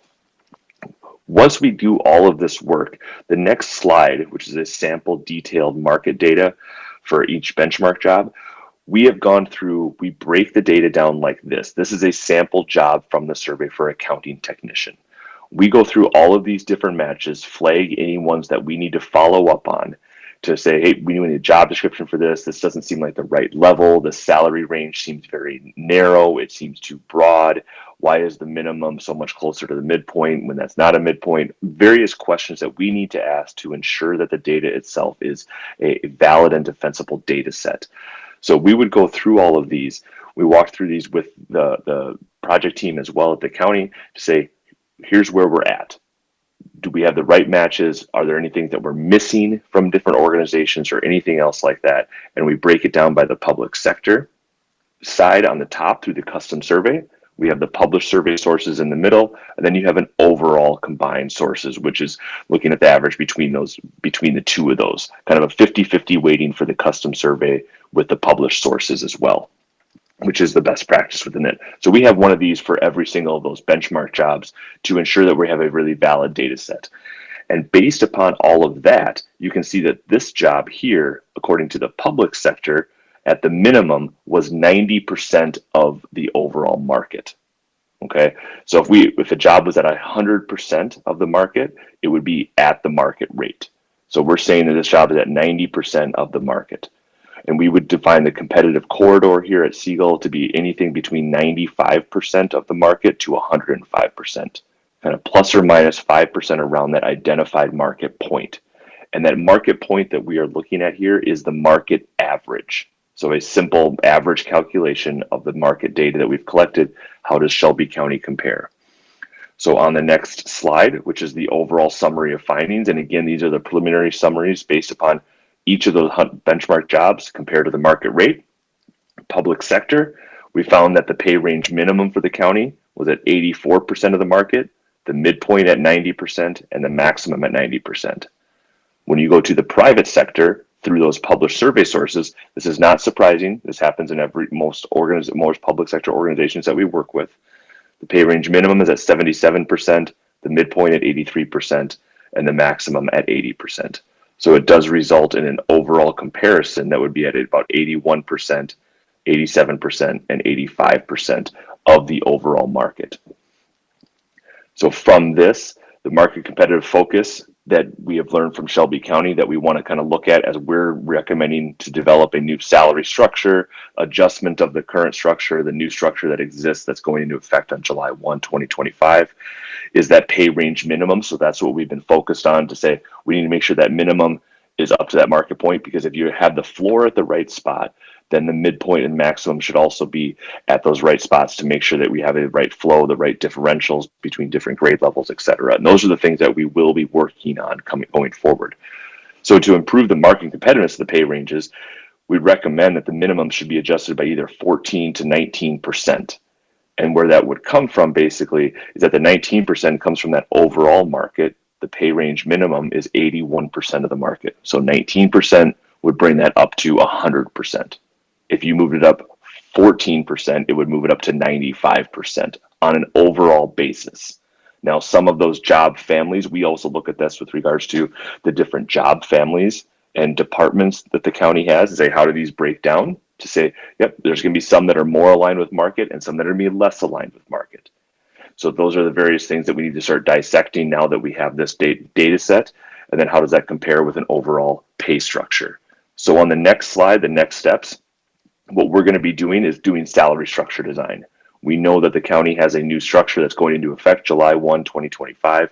We're going to analyze that in accordance with the market data that we collected. So for example, we would say of the benchmark jobs, this job had a market rate of 50,000 that needs to go into this pay grade. Is that an adjustment in the pay grade placement? How does that change the internal alignment here with regards to ensuring that you're paying the market rate for the various jobs within it? So we need to look at that in that way to say, hey, here's these ones that are misaligned with the market. How does that change the internal alignment as well? Because if a job goes up a grade, you might have to think about the supervisory or the lead level or any next level that goes up. How do we change that to ensure that the internal alignment is still the same? So those are the things that we're going to be looking at going forward here, that the salary structure defines ranges as a minimum, midpoint, maximum, has a progression for those jobs in the organization, and it's a relationship of pay based on that organizational hierarchy, and that desired relationship to the market and the internal value are all things that we need to consider with regards to the building of the overall pay structure. So we're going to be analyzing the structure that's going into place, as well as saying,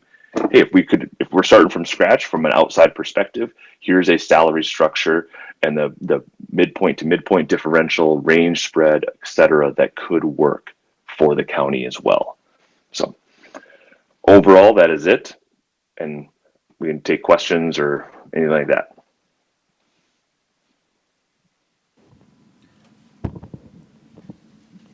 Mike, this is Gerald Thornton, Director of Human Resources. I guess in a nutshell for the commission, because I asked this question last week when we were going over this, are you saying that a lot of our lower paying positions are actually below market value? I don't have that breakdown right here in front of me when it comes to the lower paid positions. I know I have that in a more detailed breakout in a workbook that I'd have to go back and check on the different low paid levels. How do those compare against the market? Okay. So in other words, but are we, I guess my question is, then are we, I'm looking at one slide that says 84%, and we discussed this last week. So I guess maybe I'm making a statement. So some of our lower paid positions are actually should be reviewed and they should be raised based upon your market study. Is that correct? Yeah, we should look at all those positions. So this pay range minimum, that 84% that's on the summary findings tab, what that is representing is across those 101 benchmark jobs, of the jobs that we had sufficient market data for. That could be mid-level managers, high-level managers, entry-level type positions as well. Across all of those, the pay range minimum for any of those given positions on average was 84% of the overall market. Now, the breakdown of looking at those jobs that are like, hey, all the ones that are below they start below 75 or start below 60,000, whatever that threshold is, to look at those and say, yeah, the bottom part of the salary range is too low. That needs to come up. That would be one of the things that we are definitely looking at when it comes to the constructing up a new salary structure. Okay, and the last question thus far from me is, on page 7, and this is for the commission, and I guess in the listening audience, can you explain that last bullet point? Page 7, is that the summary of findings? Yes, sir, that's correct. Okay. So the last bullet point right there is we are looking at this as an overall basis to kind of say, what is the overall impact across the entire salary structure at Shelby County government? And if we look at that, we say, hey, overall, you're 81% of the market. The goal is to get the county into that competitive corridor to be at a 95 to 105% of the market, that middle point. You want that number, instead of being 81%, to be at 95 to 100%. So if you, across the board, if you went and said, we're going to increase all of the pay ranges by 19%, that number there would be very, very close to 100% of the market at that overall market average. That would be across the board 19% increase to the pay range minimums. We are talking about the pay ranges themselves that exist, not the individual salaries. I know earlier in the conversation this morning, heard a lot of talk about individuals over the maximums, et cetera. What we want to help develop is a pay range structure of a minimum, midpoint, maximum that has a consistency to it, that allows you to execute some of those individual pay decisions, but that does not compromise the internal equity either or the market competitiveness level. So in some instances that the maximum and ranges have been moved up and up and up, the minimums have not been addressed as much. And you can see that here as well when it comes to this overall comparison, is that the maximums across the board are typically closer to the market. Still below the market, still below, but there's a closer to it because the maximums have been increased at the county at a higher rate in many instances. So in that side, we said, let's get a structure in place to move the entire structure up that might address some of those individuals that are over the maximum and ensure that we have the proper market alignment as well. So that's that 14 to 19% relates to ensuring that that pay range minimum has a better alignment with the market, which then impacts where do we hire new employees at? Are we able to pay them towards the minimum? So we're not having to pay them higher up in the pay range, causing internal pay compression, et cetera. Hopefully that helps. Thank you. I do have Commissioner Mills in the queue, so I'll go to Commissioner Mills. Thank you. Thank you for the presentation. My first question, how many phases to this study are there? Because it now sounds like this is the first initial level of this, and then it sounds like there's more. How many phases to this are there? Yeah, this is Mike Verona with Siegel. If we go to in the appendix, there is one slide within it. Basically, it's kind of one more phase. It's going into the salary structure development that really does dovetail directly into the final recommendations and implementation guidance. So we're taking all of this data right here and saying, let's develop a salary structure, and we just learned about the new salary structure the county has for July 1, 2025. So it's like, oh, let's model that one and say, where do we put these jobs based on the market data into this new structure? How does that impact the current internal alignment? Make sure we provide the county with the tools, the analytical tools, these Excel workbook models that help them to kind of dissect this data in a really comprehensive way as well. Okay, and I see your initial fund, the 14 to 19%. The question I'm wanting to know is, what does this equal to in dollars for cost to the county?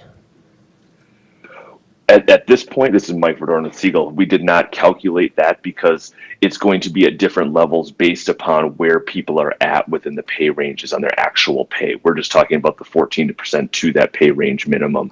And then you can implement that at various different methodologies. Different algorithms can be used to say, hey, you've been in the county for this long, or you've been in this position this long, or you're this far in the current pay range. We're going to maintain that.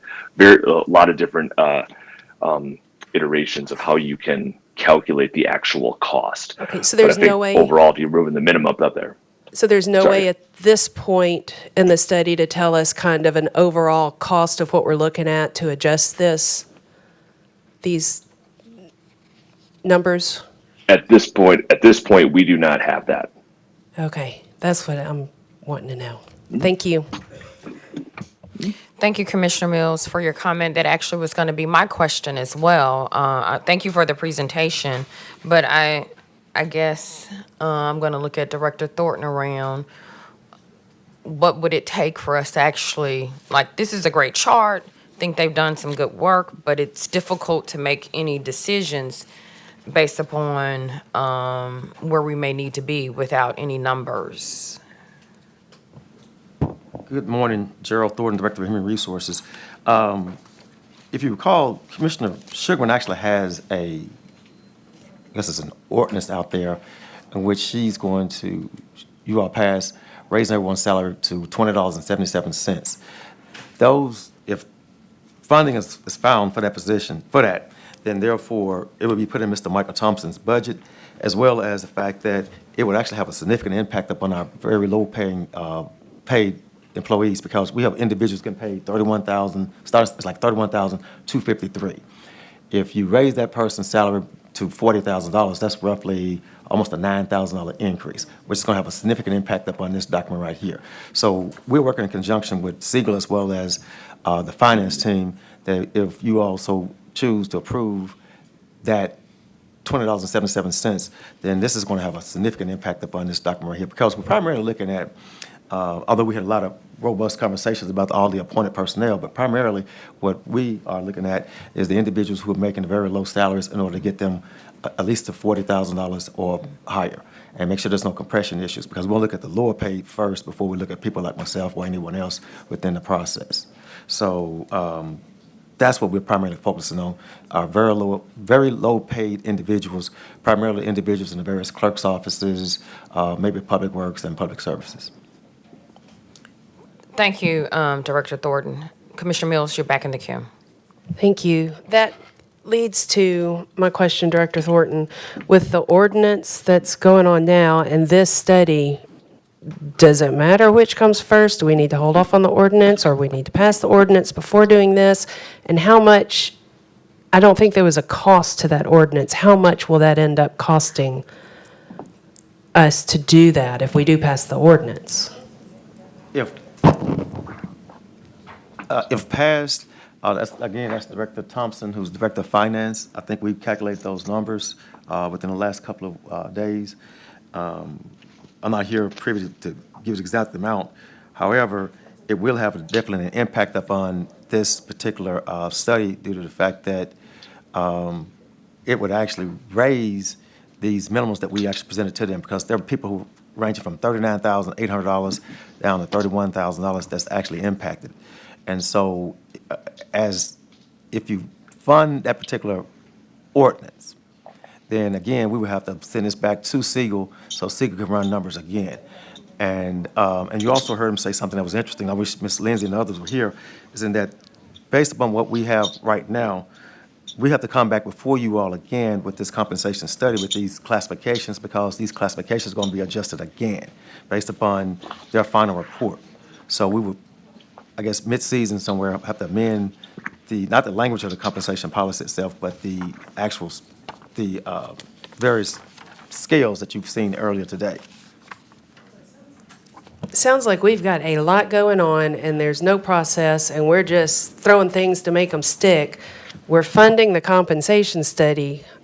Are we putting, which needs to come first? Do we need to finish the compensation study and then do the ordinances to comply with the compensation study? And then where does our policy fall into that? I feel like we're all over the place, and we don't have a process going on here, and we're just creating more calamity that might be unnecessary.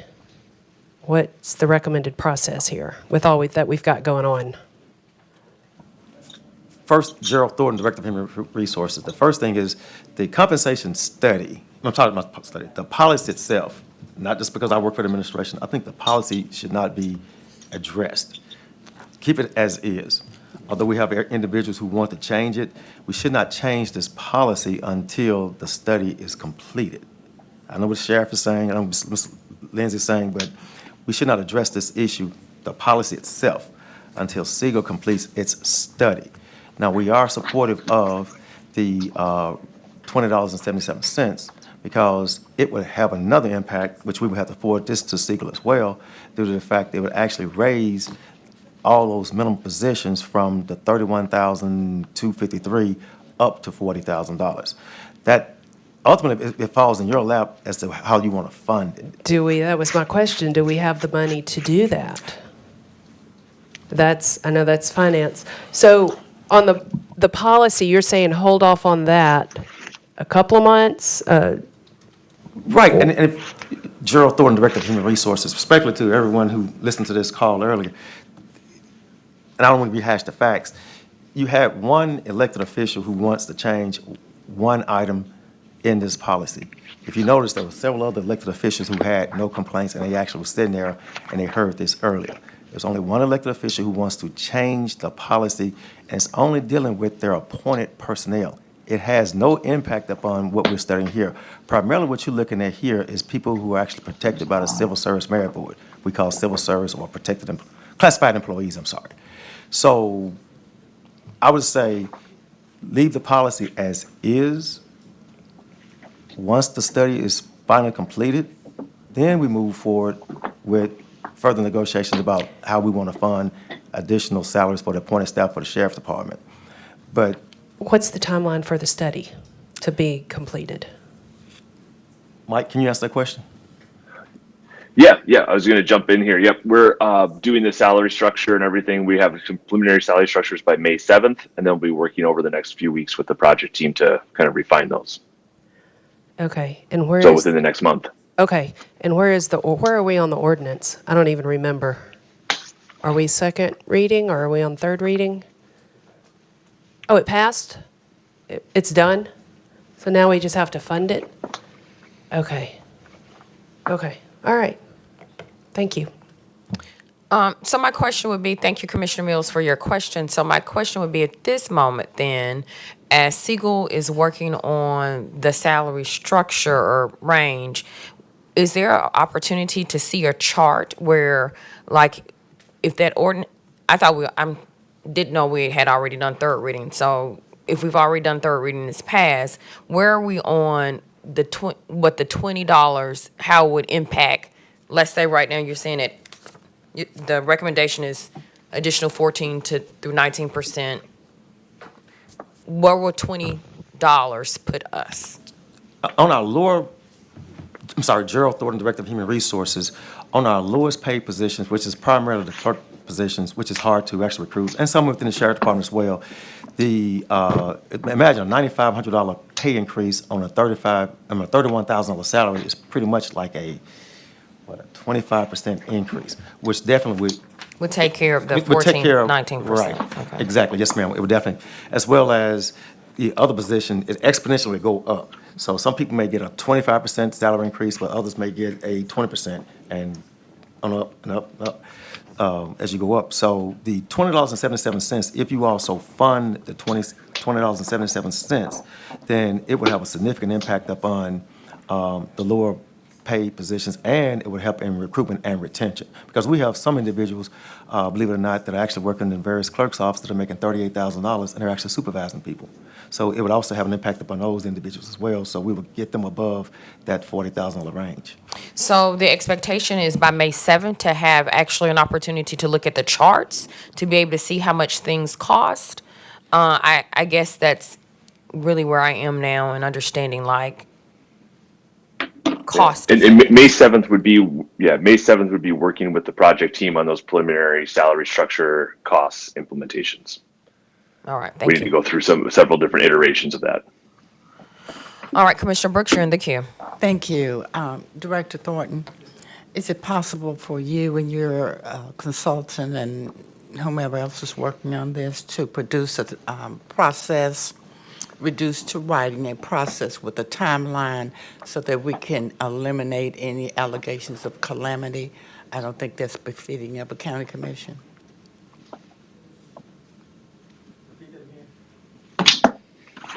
Is it possible that you, your consultant, and his team can reduce to writing your process with a timeline and have it for us at our next meeting, whenever it is, whether it's budget sub or whether it's in committee?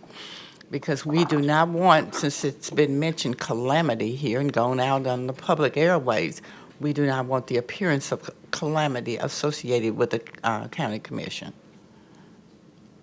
Okay? Yes, ma'am, we'll work on that. Thank you so much. Thank you, Commissioner Brooks. Commissioner Mills, you're back in the queue.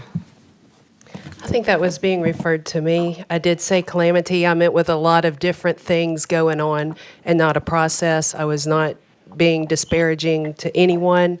I was just talking about all the different wheels in motion. That was all. Thank you. Thank you, Commissioner Mills. Director Thornton, does this conclude your presentation? First, though, I would like to just, for the record, to put on next steps where we would be in this timeline. You're asking me what's the next step? The next step would actually, we would actually have to put a resolution on to have this matter presented. I think I'm really referring to, timeline. If we know that May 7th, we're going to be able to have a new, I guess, cost or salary scale, like walk us through that one more time for the record so that everyone who is here and who is listening can be sure to understand next steps. Mike, can you walk us through the process, the next steps? Yep. What we're going to have is the preliminary draft salary structure approaches by May 7th with the project team.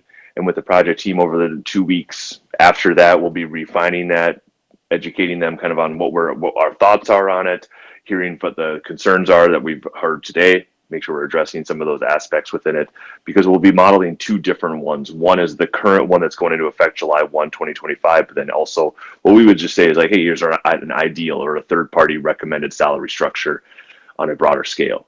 So that would happen May 7th. We'll have the preliminary ones over the next 2 to 3 weeks. We'll be working on refining of that, ideally completing all that work before the end of May.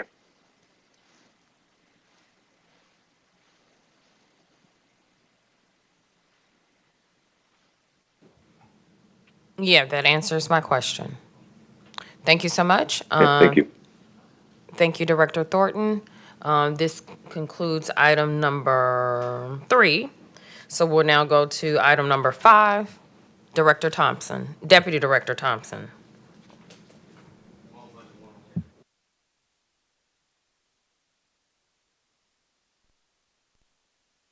Yes, we've moved on to the next item. Thank you.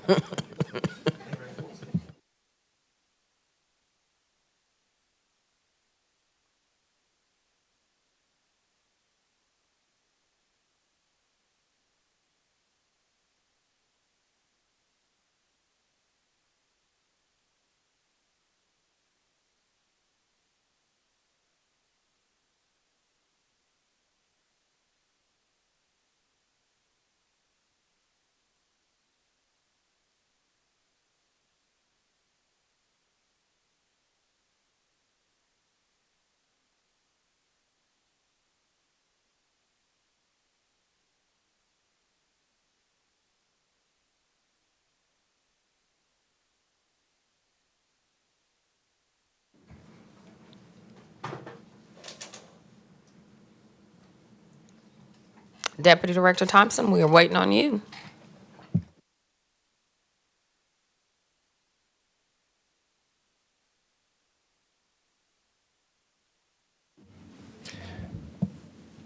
Michael Thompson, Deputy Director of Administration and Finance. I will begin with providing factual information because as I've been listening today, I have heard a lot of things, and not many of those things were facts. If you look at your screen here, this is the GFOA. This is the Government Finance Officers Association, of which we apply annually to receive our Distinguished Budget Award and also our award for financial reporting when we complete our ACFR. The GFOA states best practices for effective budgeting of salary and wages. And I won't take the time to read this. I'll let you all peruse this website at your leisure.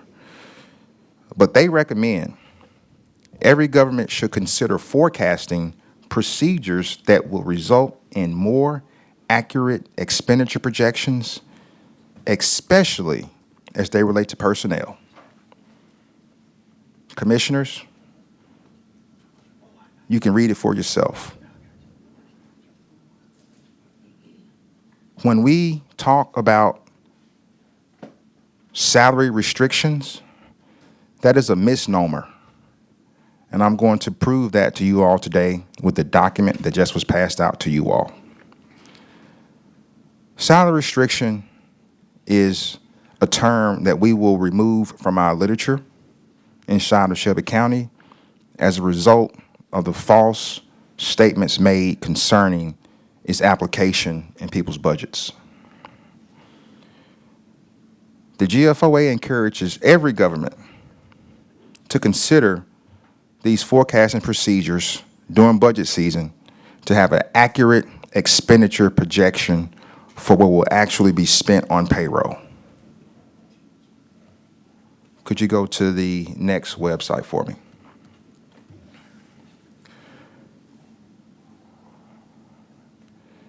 In an effort to ensure that elected officials, employees, and anyone that would like to know about this budgeting or this process, the GFOA offers a conference that covers several learning objectives surrounding to budget or not to budget for vacancy savings, as you see on your screen.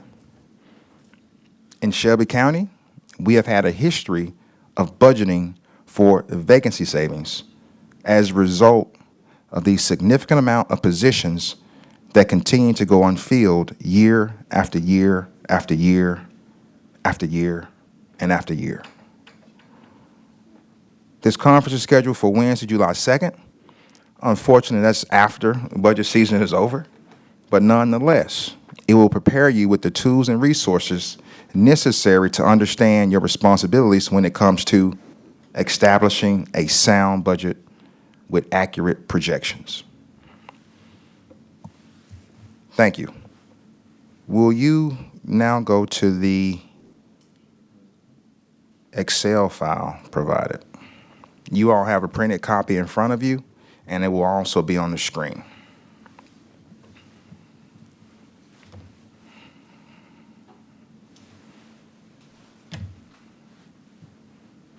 You might have to make that bigger so they can see it, but they have it in front of them.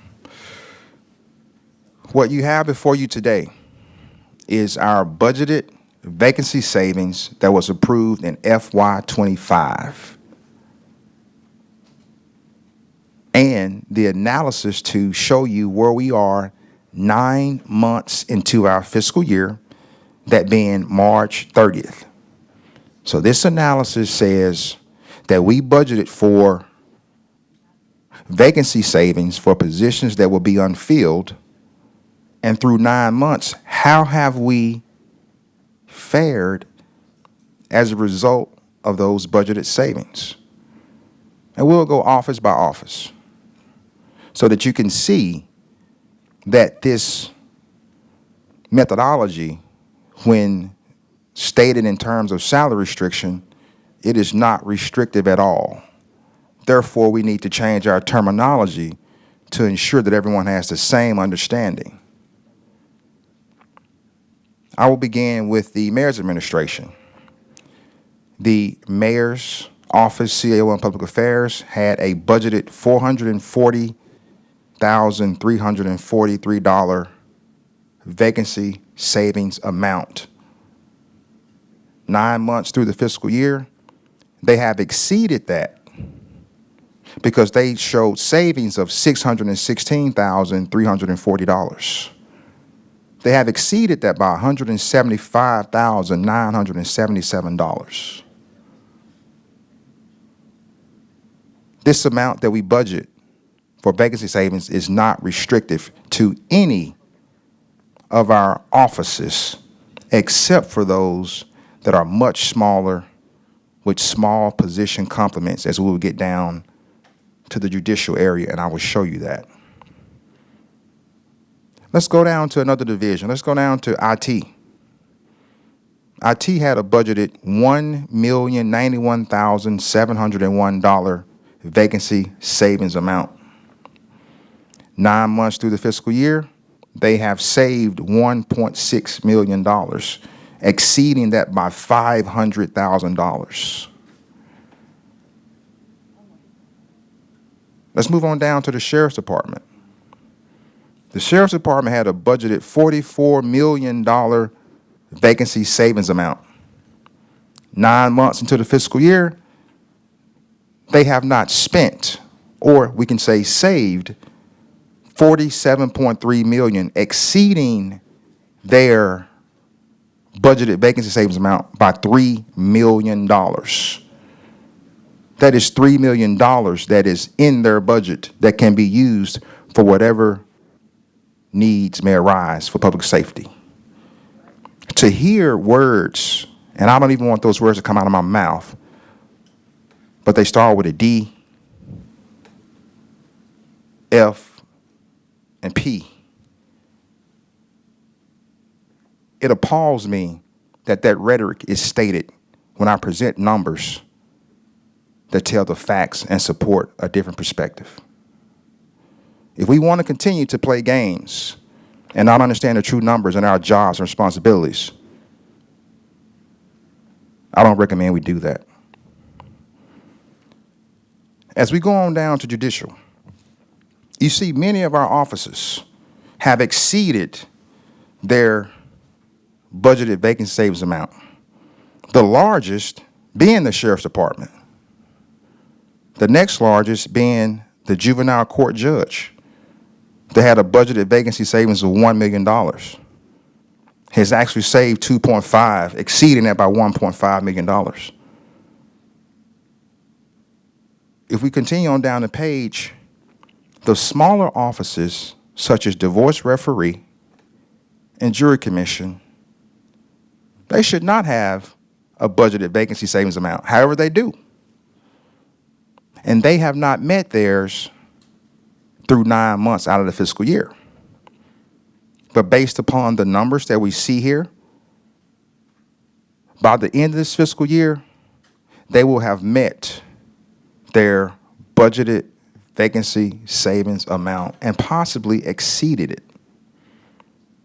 So in order to accurately, as the GFO has stated, in order to accurately project expenditures so that we budget accordingly, this is a methodology that is used throughout local governments, state governments, and federal governments, private institutions, public companies, and the like. This is not new. This is effective and efficient budgeting. And any conversation to the contrary should not be supported and should not be recommended.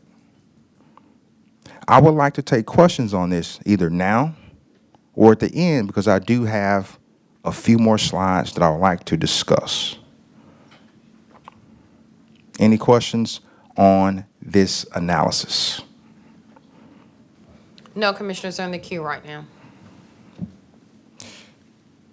Will you pull up the PDF slide?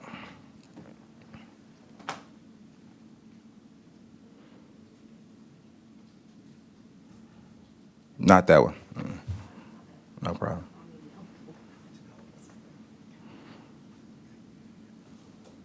Not that one either.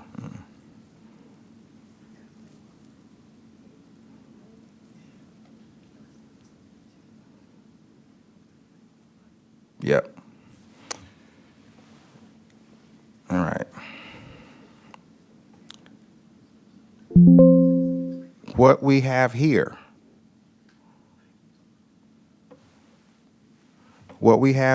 is a page from our annual financial report, page F44. If you have those in front of you, I would please have you go to that in your actual book so you can see it more clearly. This page represents the financial analysis and ending report for the Sheriff's Department contained in our annual financial report for fiscal year 24. And if you go to the bottom right-hand corner, the very last number you will see is $18,879,270.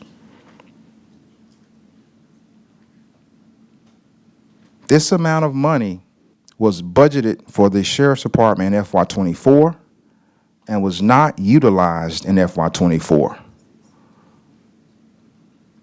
If you do a historical analysis of this historical underspend throughout all departments, especially the Sheriff's Department, you will see significant sums. Anytime any department, especially the Sheriff's Department, comes before you and requests additional funding in their budget for the next fiscal year, I would recommend that you all take a net approach. If they ask for 16, say, give me back $2 million less. Because the money is already in their budget for everything they need, from a position control perspective and from an ordering perspective. So what you heard this morning, I hope you digested.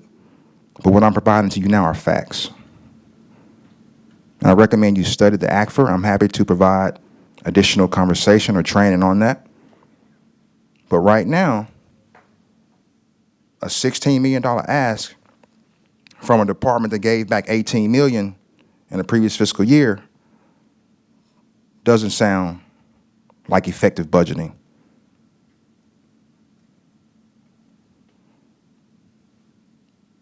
Any questions on anything that I've addressed today?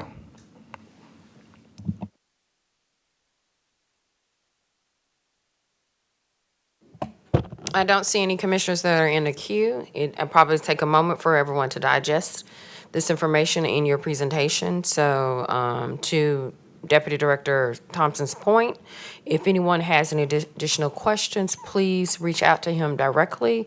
And I'm also going to suggest, like I suggested last subcommittee meeting, is that you also reach out directly to each commissioner and ask them as a follow-up, do they want to spend some time with you regarding your presentation, budget planning, as well as now we have the ACFR. Thank you. I have done that and met with many of the elected officials, department heads, and even some commissioners. Happy to continue that process throughout this budget season.